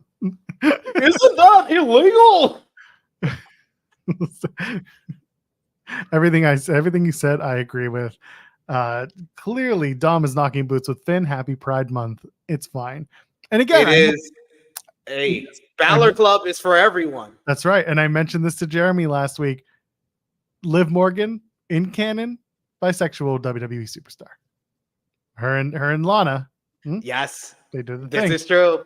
That this is true. Weeks in that bathtub lamenting her experience with Lana. You could do it. You could tell the story. Respectfully, you could do it. My big question, though, is what do you think, Joel, as far as who's in line to face Liv before Rhea comes back? Because we don't know how long Rhea's going to come back. I know a lot of people are hoping and praying that she's back by SummerSlam, but that's still 2 premium live events and 2 months of television that you got to full. Are we just going to play with the flirting relationship of Liv and Dom forever? Because besides Lyra Valkyria, who the only character trait that we know about her is that she's good friends with Becky Lynch. We literally did a 2-minute interview on Monday's Raw where they only answer questions about Becky Lynch. I'm like, are y'all even trying to get this woman over? Like, you're not even trying at this point. And she's literally said, I'm not getting the shot at Clash at the Castle because she's more focused on Money in the Bank. Listen, there will be no Lyra Valkyria slander. There will be no Valkyrie slander in my world, okay? She can do no wrong, and she is also the person that I would probably put up against Liv Morgan, but also I don't want to do it too soon because she just lost Queen of the Ring, albeit in pretty even fashion. That finish with Nia Jax was fantastic. Lyra would need to win some sort of match to get number 1 contendership to make it work, but like you said, she's focused on Money in the Bank, and that's fine. I said this to Jeremy on Wednesday. Liv Morgan doesn't necessarily need to have a big title feud before Rhea Ripley. The story with Dom does work that you can continue telling it and fleshing it out, but Liv still has to wrestle. Liv still has to prove that she is the best in the ring because she holds that title, and there are women that you can build up to challenge and lose that championship match. It could be Zelina Vega. It could be Maxine Dupree. It could be Ivy Nile. There are people that could come in and out and challenge, and that's okay. That's fine. But that's kind of where I'm at. And again, no Lyra Valkyria slander. I do think that I like Lyra. I think she's really talented. I was more critiquing. I'm not slandering Lyra Valkyria at all. I'm slandering the booking because the only character trait they've given her is Becky Lynch's friend, and I'm like, I would love to know about Lyra, even though I watch NXT and I saw all the vignettes about, the feathers she gains after every battle. And those are cool, but I don't know if that's going to translate with the main roster fans. I just want them to put in a little more effort besides doing a 2-minute interview with her where you only ask her questions about Becky Lynch. That was ridiculous to me. And I know that was only a setup for Io Sky to jump her, but I just want more effort to give her a character. She's the bird lady. Let her be the bird lady. Caw-caw! What happened to that boy? There are women on that roster that could challenge Liv and be built up in the meantime. I don't necessarily love Zelina Vega challenging for the women's championship cold because it's not like she wrestles often, but you can get her there. Give her a couple of wins. Just do what you do with the women's tag titles and just make it happen. It's easy. Yeah, they did this last year. I think Zelina got one win before Backlash, before they gave her the opportunity at Rhea. So they could probably do that again. They kind of set it up on social media, and the fact that once again it seems like the LWO can only feud with Legado del Fantasma and Judgment Day. That's the only people they feuded with in a year. And who knows? Soon enough, it might be Penta. Penta. Welcome to the LWO Cero Metal. Cero Miedo LWO. For those who missed it, Lucha Libre Online did report that apparently Penta El Cero Miedo's AEW contract is coming due in the fall. So where he winds up, who knows? There's some WWE interest, of course, as there would be for any televised international talents to come in, and if they have a visa, even easier. So we'll see what they do. It'd be fine. My thing with Penta has always been the same since the beginning. It's not that he's a good or a bad wrestler. I think a lot of people saw his breakout was through Lucha Underground. And I don't think a lot of people thought about how much editing and how much work went in to making this was a trait, a very good trait of Lucha Underground. They made everybody look good in and out of the ring. They had the benefit of being able to do reshoots whenever it was, talkie talks, but in the ring, they were able to cover things up with angles and with editing and all that stuff. And it worked, and it made people like Penta, who were still young in the game at that point, look like big stars. And it's not a knock at Penta. It was just at the time, that's what he did. When they went over to Impact, the brothers did well. They were also not being seen by millions of people, so that was a benefit to them. And he's gotten better over the years. But I'm not going to sit here and tell you that he is like the main event of main event talents and you need to have him because he should be in your WrestleMania main event next year. No, he would come in, be a pretty interesting part of your roster, but I wouldn't necessarily put him straight to the top unless they book him as such. Yeah, I'm all for guys getting big paydays. So if WWE wants to put the brink truck at Penta's house and pay him big, I think I'm all for that. I've been a fan of Penta since the Lucha Underground days. That's when I discovered him through his feud with Vampiro in the first season of Lucha Underground, still the superior best season of Lucha Underground. And yeah, in the Penta Dark and everything after that, his run in Impact, I think that was great for the Lucha Bros as a unit, where they became one of the best tag teams in the world. And then they further cemented that in their AEW run. And he's had a very successful AEW run despite never winning a singles title. He's a former AEW tag team champion, AEW World Trios champion. And I like the fact that, WWE has some interest with him. But his ceiling is not as high as it would be if he re-signed with AEW. I think in AEW, you got your brother there, you got Pac there, or any other luchador you want to pair them up with, where you could put them in the trios division and they could be a top trio. You could put them in the tag team division where they could be a top tag team. If he's in the singles division, he's going to be a great guy that loses to the main event talent. That's what he's been as a singles performer in AEW, and I don't even see that for him in WWE. Honestly, really, my optimism as far as where he can go in WWE has been significantly lowered by what WWE has done with Dragon Lee. In 2 years, Dragon Lee's been in this company. It feels like the biggest game of blue balls. Like, they give him some stuff, and then they say, nope, we're going to slow down there. We're not going to jerk you off. We're going to keep you hard. What? Right there. We're not going to give you the release that you need. We're not going to give you the push that you need. Nope. You're going to stay right there. Stay there. Stay right there. It's a big game of blue balls with Dragon Lee. He had a kind of successful run in NXT, but since he's been to the main roster, it never seems like they want to put enough effort into it. I got Crested Star on Thursday nights talking about choking, and I got you on Friday morning talking about edging. What are we doing here? What are we doing? Meanwhile, my stupid chat says you're right. You know what I'm saying? Y'all know what I'm saying. Stupid chat. You guys Don't give me the question marks, King Potato. You know exactly what I'm saying. Every man has dealt with this, and Dragon Lee is dealing with it right now. Dragon Lee is one of the best high flyers in the world. I would have loved to see Dragon Lee in the Best of Super Juniors this year. It needed it, but like I get to see him on WWE Raw, and he has a big match against Finn Balor, the guy that talked him into getting here, and they get 10 minutes, and I probably won't remember that match in 2 weeks. You people are sick. What's wrong with you all? Slaying the dragon. No, stop it. You people make me sick. This is the best episode of You're a Louise I've ever been father. on. The best. We're the breast podcast. I mean, we're the best podcast. This is the best episode of Louise I've ever been on. You people. I can't believe it. I'm done. I was going to make a reference to, in WWE where they're treating the Latino superstars the way they are. TNA isn't doing it any better because what happens when a luchador wrestles in TNA SP3? Oh, they usually do lose. Oh, they do. And AJ Francis beat Laredo Kid last night for the Digital Media Championship. We outside their first class in that Digital Media Championship, which, by the way, when it went to Laredo Kid, I was like, oh, they're just going to beat him right for it immediately. And they did. They gave him one defense, and then they had AJ Francis come out. And by the way, I put it over on the post show. AJ Francis, Dollar is the perfect guy to hold that Digital Media Championship.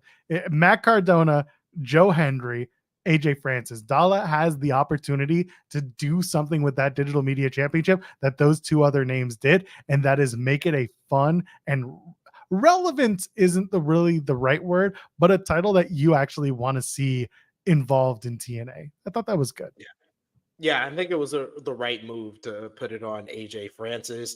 I like the first class act. You could tell, even from I did an interview with Rich Swann right after he turned heel, and you could tell he was so excited because he's finally having fun again in TNA with this whole act with AJ Francis. And AJ Francis knows how to use social media to build up his name. The reason why the flop dollar, he's kind of just fled into all the insults and all the everything else. He always has a great answer for it, or amazing clapbacks to fans who still want to clown him and stuff. I think AJ Francis is one of the more underrated performers in professional wrestling. He's doing great work, even with Major League Wrestling, and putting over Alex Kane over there. And then here in TNA with this first class act with Rich Swann. Rich Swann finally feels like he's excited again, that he has something to work with. He had a nice little program with Joe Hendry that gave us one of the best musical performances in wrestling history a couple of weeks back when he did that whole medley of all the songs he made after AJ Francis. So this act is doing good stuff. I like the fact that they put the Digital Media Championship on him, and I think he's going to do great things with it. You mentioned that that Dollar takes things that have been used against him and he makes it his own. A really good example of this that people may not see is he has a move called the Tennessee Whiskey, where it's basically a knee to the face when your opponent is on the turnbuckle, sitting on the bottom turnbuckle, and then he knees him in the face. When he does it, he goes over the top rope like he did in that botched dive that everyone talks about, and I love that he uses it. It's just you know what? It's now part of my arsenal. You made me do this. That's really good stuff. Dollar's just good, man. He keeps ducking us on this show because we want him to, battle rap Jeremy Lambert. One day we're gonna do it. I'm gonna email TNA after this. I'm gonna be like, you want Dollar? Normally I just say who's available. This time I'm gonna be like, no, I want Dollar. I need him. I want the dollar. We want the dollar on In the Weeds. Shout out to AJ Francis because he gave us a drop on True Hill. So he's over on that too. He's a good dude. And that's the other thing too. I never understood. I understood on a surface level the heat that he got from fans because he's abrasive for many. I get it. But once you realize the amount of good shit that he does in and out of the ring, he's just a good human being who cares about, human beings. And that's nice. Yeah, it's very rare sometimes. And when you meet people like that have a certain amount of fame, he's been in the NFL. He was already paid before he ever became a professional wrestler. So you could tell he's doing it for the love of it. And I don't understand any of a lot of the heat that that Dollar gets. I can understand, to a certain point, like you said, with his abrasive nature and clapbacks at some of the fans, but those fans deserve it. Come They on, do. we all know this. Listen, I work with a guy who fronts the website, who is, the leader in breaking wrestling news. But, some people don't like him because he'll agree. Sean will agree. I'm not, this isn't me talking out of school, that sometimes when he claps back, people don't like that. They think it's abrasive and they find it unbecoming, whatever. But like, he's within his right to do it. And he does it to people who take shots at him.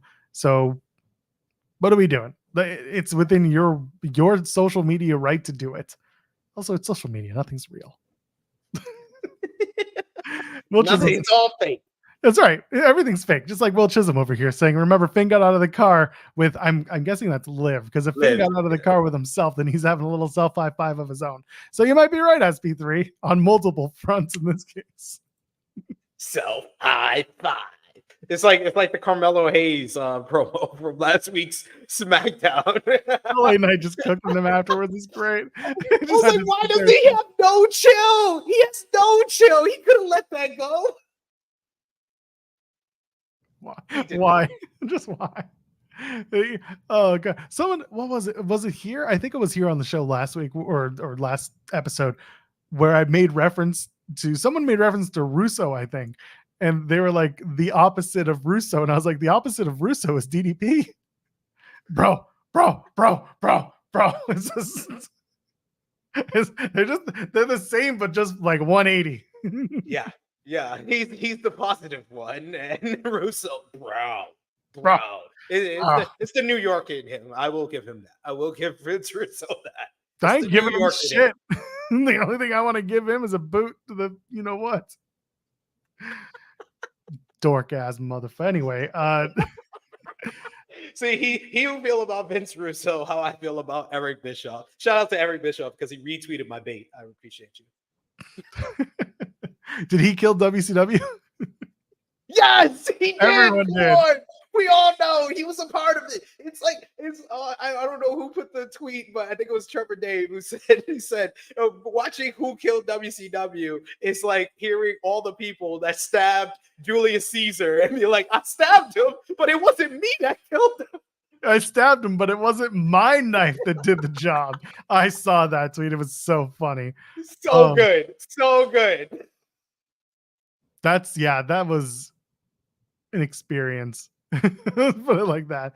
I don't know. I'll just leave it at that. Because we are on the TNA stuff, at the end of the show, Joe Hendry comes out. They're starting to make, and because we were talking digital media title, they're starting to make Joe Hendry a legitimate wrestler, not a legitimate wrestler, a legitimate character, a non-comedy based character.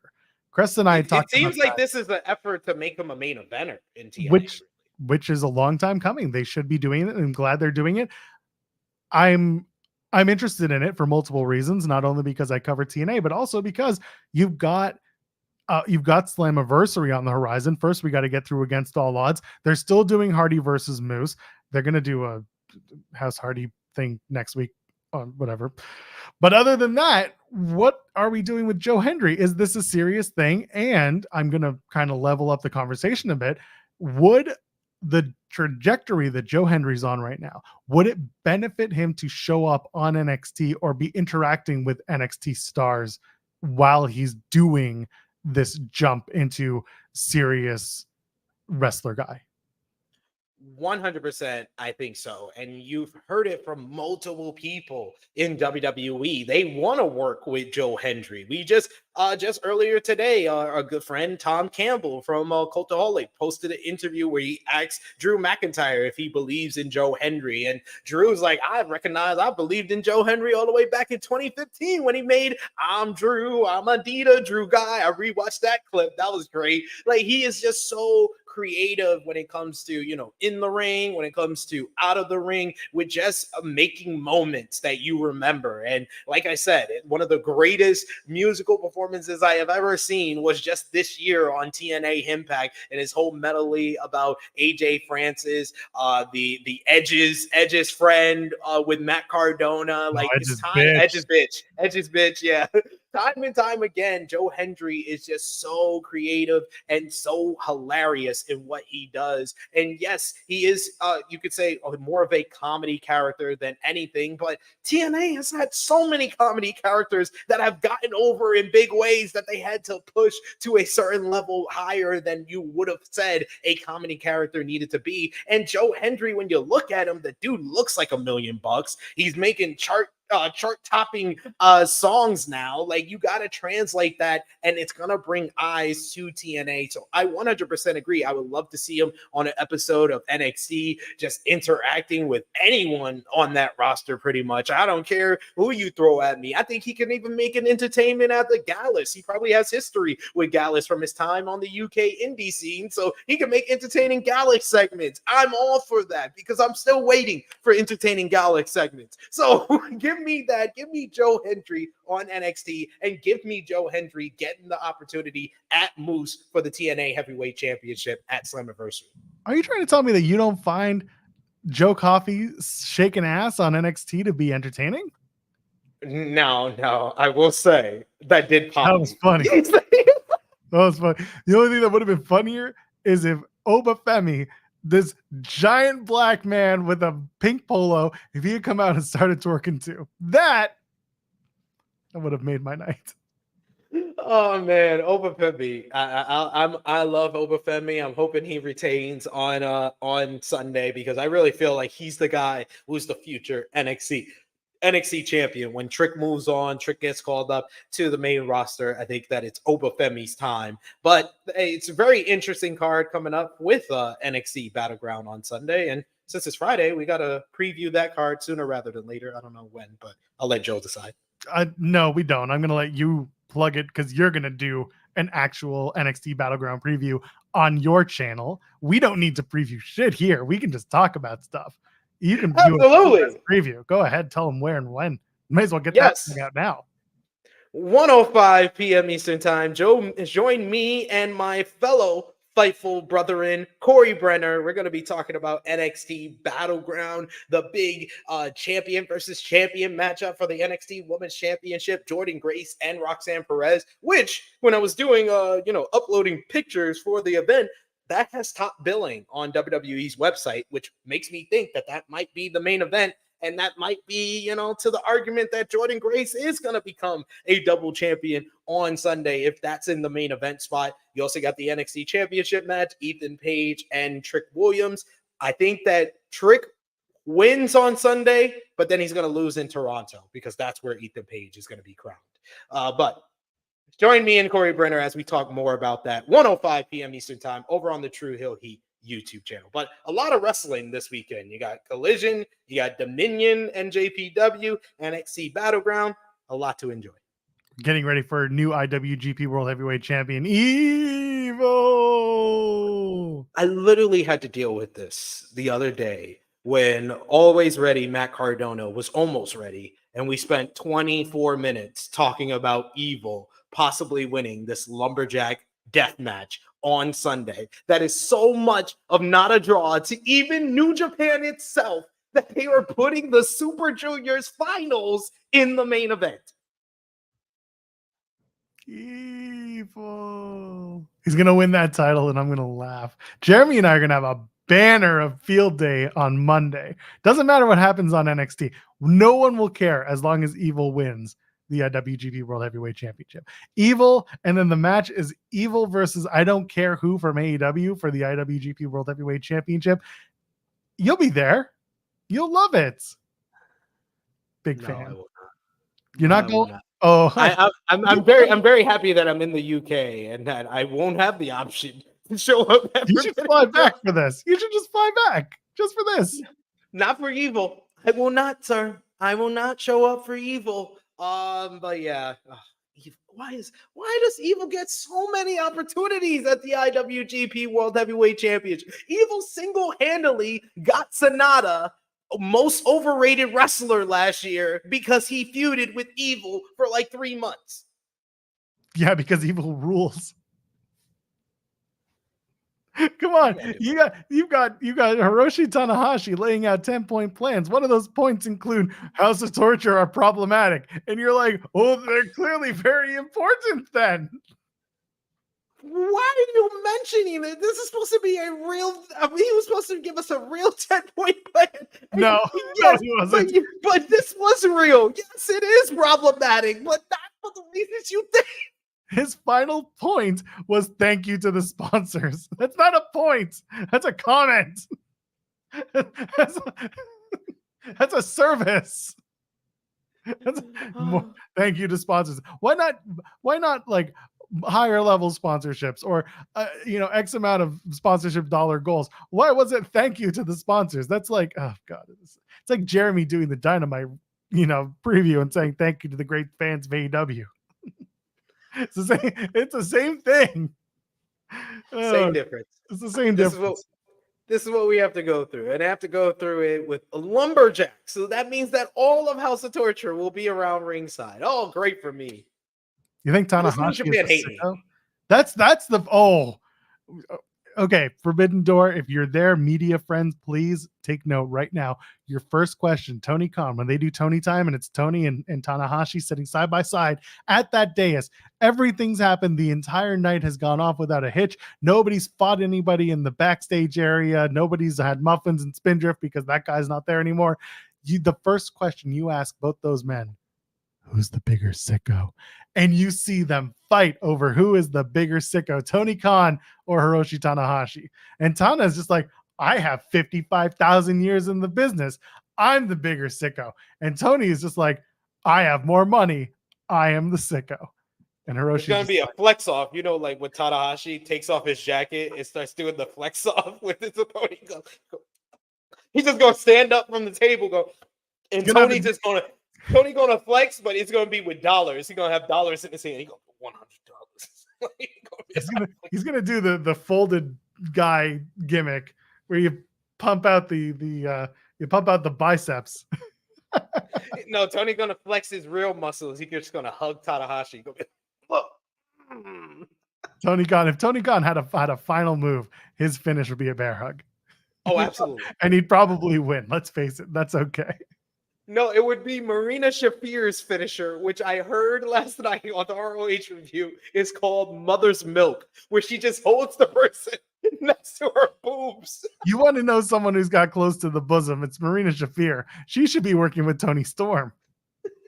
Absolutely. Come on, give it to us. Mother's Milk battle. That's such a weird thing to do. But yeah, excuse me. With Battleground coming up and with Jordan Grace possibly main eventing, I was actually thinking the only thing that can open that show is the Underground match, because you gotta do there's a different setup for that, and it was like, you ain't gonna main event. So the only thing you can do, because you gotta take the ropes down and put it back up, is unless you do like a big extended like 10 minutes in between a match to set the ropes up and reset the entire event, you kind of have to either open with it or close with it, which it's not. And with Jordan Grace potentially being in the main event of the show, I could see her walking out with the NXT Women's Championship. The one thing I keep going back to is, as Corey Brennan has mentioned on our site, the belief is that once Roxanne Perez drops the NXT Women's Championship, she's gone. She's going up. Yeah. She's going to join the main roster. And I say, why? There are plenty of women on the roster, unless you want to start building more opportunities for a tag team to form, not Roxanne, but other women's tag teams to start being built, because Crest and I talked about this at length during the TNA post show. No wrestling company right now is working on a women's tag division. The NWA is the closest, and even that is just shot by shot. Like the Hex is the only tag team that continues to survive long-term anything. That being said, if Roxanne does lose and the plan is to move Roxanne up to main roster, it feels a little sudden. given Jordynne Grace just kind of popped up and she's the big challenge of the month for Roxanne. And also you've got Jordynne Grace, who's going to be putting the Knockouts World Championship on the line in an open challenge match at Against All Odds next Friday. People have already started speculating that it's Tatum Paxley because of their interaction on Tuesday. I don't know if Tatum Paxley is going to be enough for people to get into it on Against All Odds. I could see it being Lola Vice, though, if she gets the win over Shayna Baszler in the Underground match. I could also see it being Natty. That's the other name that people are throwing around. Natty Neidhart, if you will, Natalia. I would like that. I would like Lola Vice because I feel like she's a star that they were actually building up on the NXT brand. She feels very much like Tiffany Stratton did 2 years ago, where you see the trajectory, you see she's on the rise right now, and you see the amount of TV time that they're given to her. And I think that, her and Roxanne would be a really good matchup. Unfortunately, it looks like all NXT, all TNA will get the NXT TNA partnership is Brooke Jensen and Tatum Paxley right now, which I agree with you 100%. That's not enough. That's not enough. We need at least more TNA talent coming over to NXT if that's the level of talent that you're gonna send back to TNA. You got to give us at least a Lola Vice is at a certain level higher than Brooks Jensen and Tatum Paxley. So I agree with you. It has to be at even that level of on the rise, rising star on NXT than a lower level, low card person like Brooks Jensen, who has nothing going on except for this whole angle where he's teasing he's leaving and showing up during commercial breaks and stuff and being a disgruntled employee, and Tatum Paxley, who just has a fetish for gold. I've said it before, I'll say it again.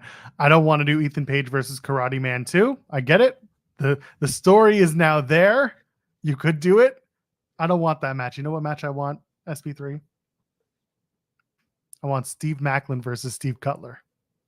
Ooh, that's the match I want. Let's do it. Let's do it. I'm here for it.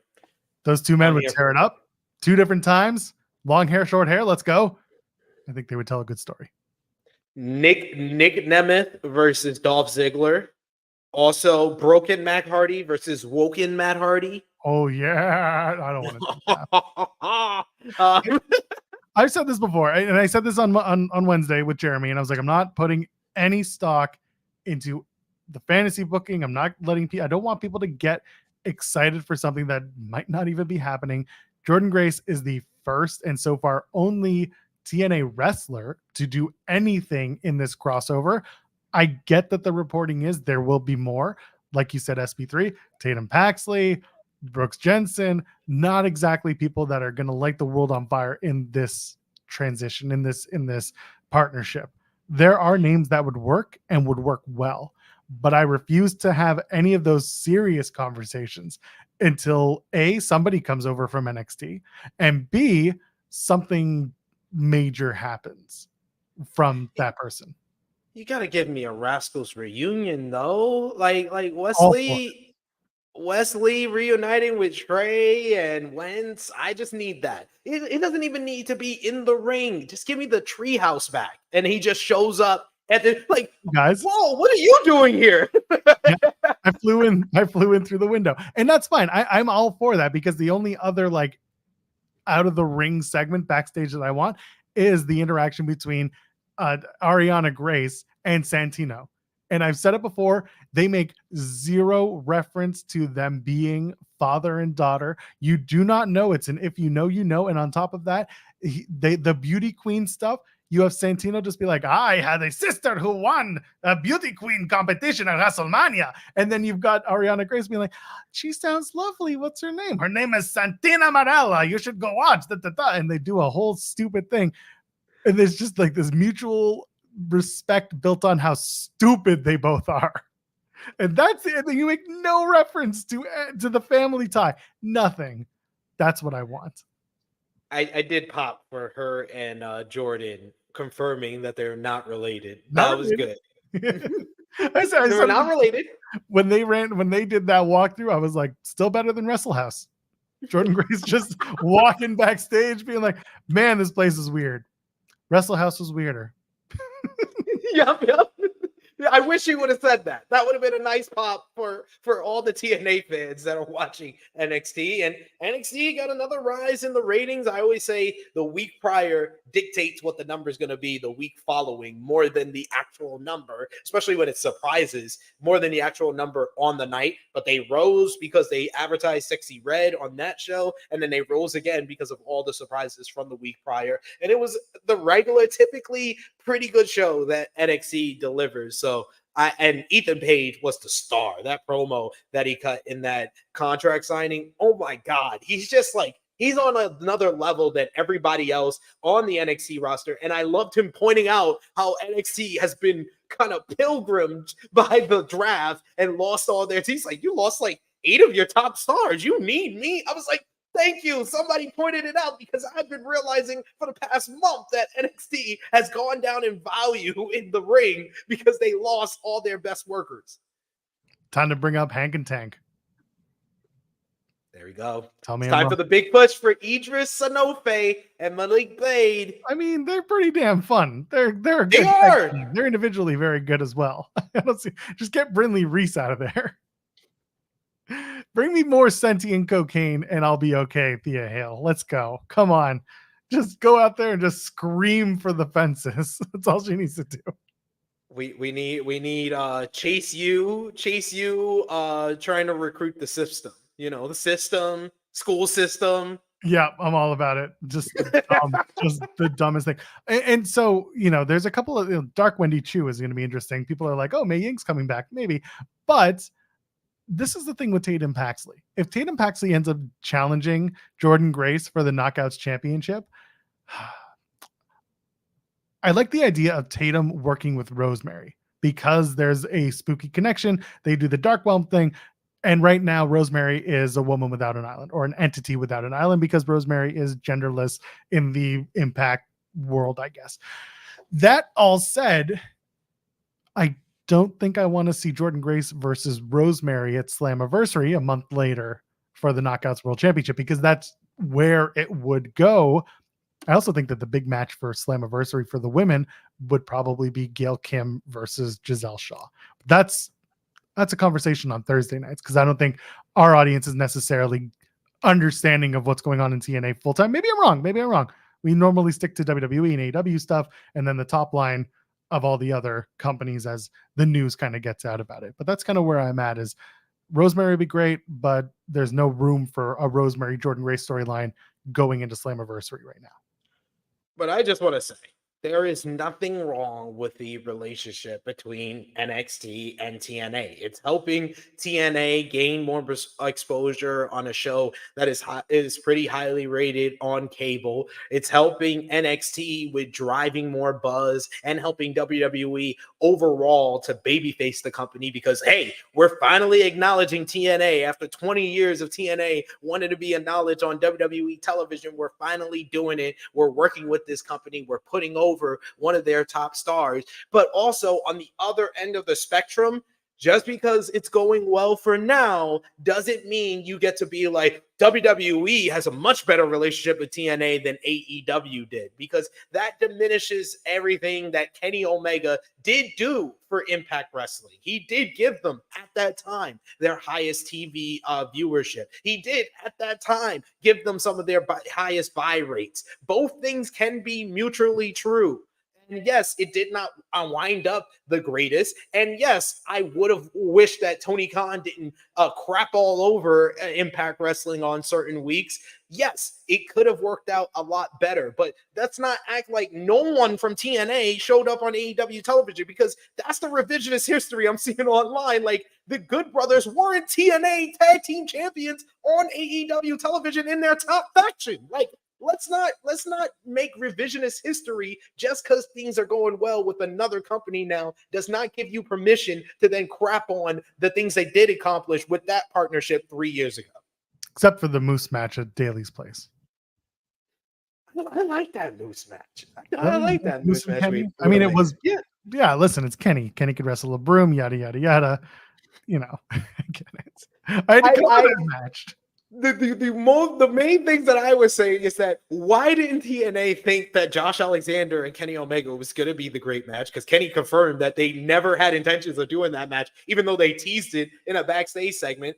And why didn't Eddie Edwards ever get a shot at Kenny Omega? That was one of my first questions. The first time I ever interviewed Edward Edwards was, what happened to you getting a shot at Kenny Omega? You beat the Good Brothers and Kenny in a 6-man at Under Siege and never got a title opportunity. TNA legend Christian Cage winning the TNA championship was great. It It all led to Moose winning the championship off of Josh Alexander afterwards, which I called, and people were very upset with me. I was like, oh, Moose won the Call Your Shot gauntlet, did he? Oh, Josh Alexander's in the main event against Christian Cage, AEW superstar, is he? Oh, we're going to love that. Oh, Jade's at ringside with their kid, is she? Okay, here it comes. Nothing could go wrong there, right? Oh, right? Josh is going to win, and that'll be it. And there it goes. Great storytelling. I actually really like that story. No, it was that Moose Josh Alexander rivalry doesn't get enough credit. That was a really good 6-month program that they worked with him winning the title, and then all the different angles they did ahead of Rebellion in 2022 with Moose spearing Jade. Like, yeah, that was great stuff. Yeah, like why Soloble's mentioning the Rampage match with Omega and Christian. That was the first Rampage main event. That was a sleeper match. That is a great matchup that a lot of people saw it on the first week, but they don't talk about it because it was an Impact World Championship match. Like it didn't matter, but it mattered. So yeah, it's fine. That's still, I would say, top 10 Rampage match of all time. The first ever Rampage matchup. And that match was actually better than the matchup they had for the AEW World title at All Out, in my opinion. I agree with you. And also there were other factors that went into that. Like it wasn't 11 o'clock at night. Also true. And it wasn't immediately overshadowed by 2 of the greatest debuts in AEW history. Man. Great night that was. All Out 2021 was just an all-timer. Still, in my opinion, the best AEW pay-per-view of all time. I think that's fair. It had a lot of really good twists and turns, and the matches were good. The TNA really is for the sickos. I see it, chat. It's true. They're the real sickos at TNA. The fans of TNA, believe me, we're sickos. We have been for a long time. And no, WWE is not currently in talks to buy TNA. It's not part of it. There's enough going on in the world of WWE that I don't think they need to buy another wrestling promotion anytime soon. They need to spend their money on new contracts for people. That's what they got to worry about. More contract news coming to Fightful Select this afternoon. So go ahead, best $5 in the business, and you'll get it all. Chad Gable getting some offers, apparently. Not just from WWE, but there's some interest from outside people. Some sickos. Some not sickos. Hey, man, I said Chad Gable and Ricochet. Those are the 2 people that I heard contract news about from Fightful Select, the best $5 in wrestling, that I was immediately like, well, they better be careful because Tony Khan will put some zeros on a contract for those 2 guys. And it ain't just Tony that'll put those zeros on if push comes to shove. We'll leave it at that. What else? We got SmackDown tonight. We'll do the preview in just a second. There was something I was going to bring up, but I completely forgot. So clearly I am, no, I got nothing. That's it. I'm going to stop myself right there. I think that's it. I had it and it's gone. That's the problem. It's going to be, baby brain. Yeah, it's done. It's true. Listen, there was no transit strike in Toronto today. There was supposed to be. I mentioned it on the TNA post show last night that I was like obsessively watching Twitter to make sure that our transit system, it's Toronto too. So it's like the tube going down. It's like the, it's like a New York system going down. That would make a huge problem. You see it. So we were all freaking out. Like, what are we going to do? Because we take our kid on the subway to school every day. We rely on transit for everything. Luckily, they averted the crisis. So, thankfully, I'm happy for you, sir. Because I just imagined that in my head. Like, what if New York had a transit? Oh my God, that'd be hell. You guys are an essential service in New York, so we don't have to. That's not a problem. We in Toronto still don't have our transit considered an essential service, whereas it should be. Yeah, it should definitely. Yeah, if so many people rely on it, come on. I am very much not anti-union, believe me. He's a part of the union. Him, Mankind, the Giant, Yeah. Test. He was Paul White, SB3. And White He was the Giant to me. He was something. Anyway, before we get out of here, SmackDown tonight is a show. It's a show. No, Sean Ross Sapp will not be at the Louisville, Kentucky KFC Yum Center, despite being like 2 minutes down the road or something. I don't know where he lives. I've never been to his house. Angel Garza takes on Apollo Crews. It's just Angel. He's just Angel. So that's a match that's happening. I thought it was Angel. Yeah, remember when they used to pronounce it Angel Garza? The only person I ever in wrestling watched him who was white call him Angel, and it's like across any creator, commentator, whatever. Todd Martin from PW Torch is the only person who calls him Angel. Everybody else, Angel Garza, taking on Apollo Crews. This is a match that's happening on SmackDown tonight. And it actually got billed last week when Apollo Crews came in and punched Angel in the face for being at ringside for his match with Andrade. And Andrade's going to be upset that he's not wrestling, and he's going to post some pictures about AEW. But he's going to win that speed title. He won his match in 48 seconds. Hey, a new record, a new speed record. There we go. Right. But yeah, it should be a good matchup if they give them some time. I just don't think they will, unfortunately. And I think this is more a part of the whole angle with Andrade being recruited by Legado del Fantasma. Why doesn't True Heel Heat do a live WWE Speed watch along and post show? I mean, because I have kids and you got 20 people on that staff contributors list. Staff, it's just my friends. What's that like, having friends? I have friends. It's nice. But yeah, the reason why we don't cover it on the True Heel Heat Flagship podcast is because 9 times out of 10 that I forget it happens. But shout out to the good brother Joe Hobart. I seen a clip of him. He does live watch-alongs of Speed. So I mean, he does when Carl Anderson is on, which was one time, by the way. when he lost to Andrade. Grayson Waller takes on Johnny Gargano in a match that's also happening tonight on SmackDown. Grayson Waller and Johnny Gargano, a rematch from Stand and Deliver 2023. There we go. That should be good. They had a great match at Stand and Deliver 2023 in Los Angeles, especially Candice coming out the crowd to beat the crap out of him, even though she let her baby watch Grayson Waller beat up his dad right in front of their house last year. I don't forget that stupid angle they did, but apparently they do. So this would just be a regular singles matchup. I sometimes forget that A-Town Down Under are the tag team champions, but I do remember it more often than I remember that Awesome Truth are still the world tag team champions. And are you with this whole thing, what they teased last week in that match with Ciampa and Theory, that they're actually teasing a breakup of A-Town Down Under? This helps both guys. Why would you even do that? So I was going to say, that's how you know you're in trouble, is when the Raw Tag Team Champions are currently staying together and the SmackDown ones aren't. And you just really want the Raw Tag Champions to go away some weeks. I get it. No, you know what? This is the thing with Grayson Waller and Austin Theory, is that putting them together was the best thing you could do, but also they should be able to work apart just on separate sides of the depth chart. One's got to be an over babyface and the other one's got to be a very dirty, disgusting heel. And I think there's an opportunity for Austin Theory to be a babyface. You just have to tell the story. You just have to make him believable, and you just have to make him a guy, not just some piece of shit 22-year-old full of himself athlete.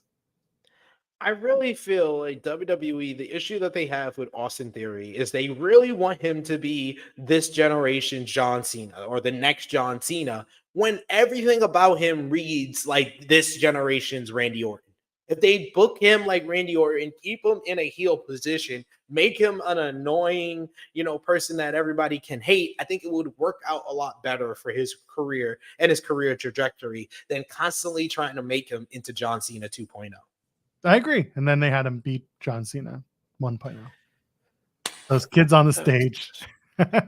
Still, that's probably the worst John Cena WrestleMania matchup. And yes, I was there live for his matchup with The Undertaker at WrestleMania 34.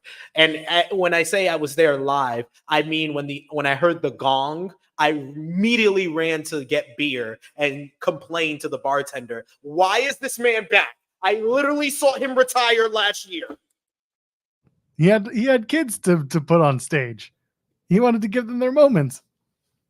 Make a wish and so on and so forth. Jade Cargill takes on Indy Hartwell in another match that's happening tonight on SmackDown. What is up with these? This is like some AEW matches of I know who's winning all of these matches. Not a very well built card. When I saw it last week, I was like, so SmackDown's largely missable this week. But sound like WWE Rampage. Yeah, exactly. I mentioned this on last week's show. There's a little underlying story with Jade Cargill being the one to accept all of the challenges that are coming her and Bianca's way. And they haven't really started making light of this yet or making it, apparent on commentary. But I like that this is the story that they're trying to tell. She's new. She's not polished. She's got a hurt tag team partner who continues to have to work with her on situations like this.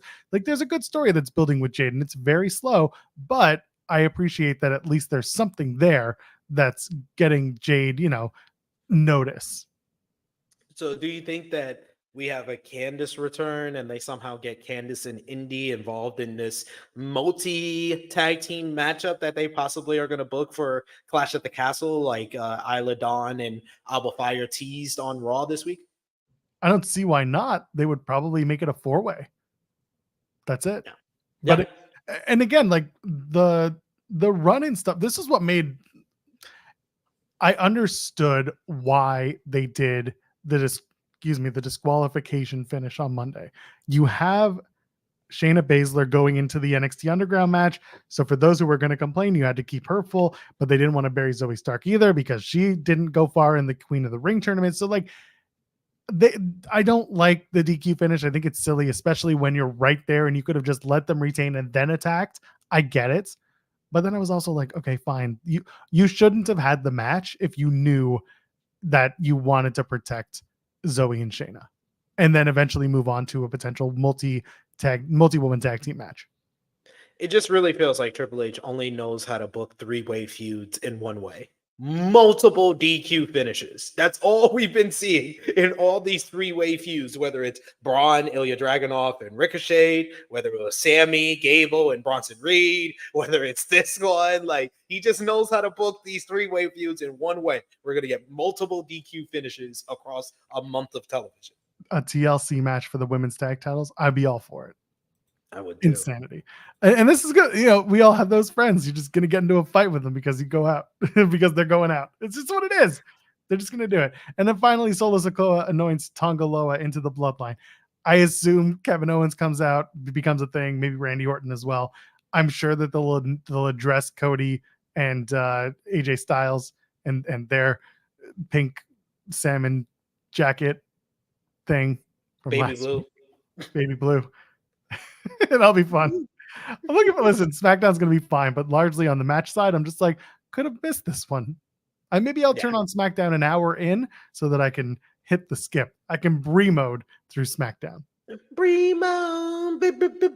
But yeah, I'm looking forward to the follow-up for AJ and Cody Rhodes because I want to see if they are going to book that matchup for Clash at the Castle, which I thought they would after the angle last week, but I'm not too sure. Despite Cody being advertised for Clash at the Castle, I don't know if they are going to push that matchup because I would think you either have AJ win that match or you do a non-finish. And the fact that it's not going to be the main event of Clash at the Castle because Drew McIntyre is going for the World Heavyweight Championship, and that will most likely be the main event. I would think that AJ and Cody, you do a non-finish there to set up a bigger stipulation matchup for Money in the Bank. And because we're just about done, I have breaking news. Very important. While we were on the air, this came through. SP3, you need to hear this. Oh boy. NWA San Juan 2. Let's go! Let's go! They say if you thought last year was memorable, the most notorious event of the year is back. It's going to be at Robarts Arena in Sarasota, October 26th. It's a Saturday. We asked Billy Corgan about the cocaine spot. We did. He told us about it. We wrote articles about it. It's in the interview we did with him. It's really the only wrestling question we asked him because we had 10 minutes with him. But like, we asked about the cocaine. He laughed it off. I'm just saying, what are they going to shoot things in their veins at San Juan? The Mana. The Mana. Let's go. EC3 defending the NWA's World's Heavyweight Championship. We're going to see some cocaine spots, stripper poles. Let's go. NWA is back, baby. I don't think it ever left. Oh, and they're doing it power TV taping, I guess. Sure, whatever. Hey, the CW's own. When NXT comes to the CW, NWA is going to be waiting for them at the door, be like, welcome. You're the new kid here. We've been here. On the app, but not on the actual station. Off the rails. Off the rails and on the back on them. Oh my God. Oh, by the way, Father James Mitchell is absolutely on the poster for that, which is no surprise to anybody. Let's go, Sinister Minister. Oh God, that's so good. All right, let's get out of here. Day is over. SP3, plug your stuff. Let's go home.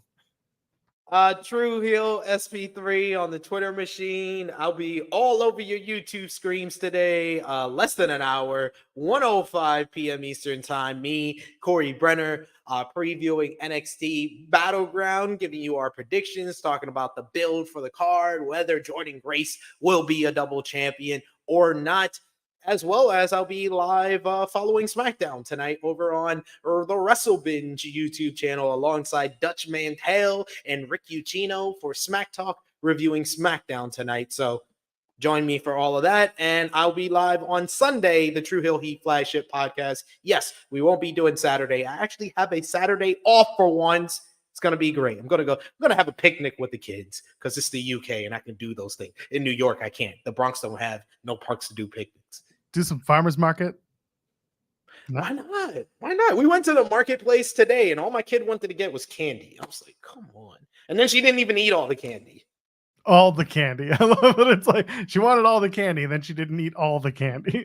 Most parents would be like, thank God she didn't eat all the candy. You know, I am thankful, but I'm like, I wasted my money on this candy. It was like, what was it, yesterday or the day before? We went to the ice cream shop. She's too busy being like, thank you, walking downstairs and not looking and holding the ice cream cone like this, and then it drops on the floor, and I'm like, you can have my cone. Great.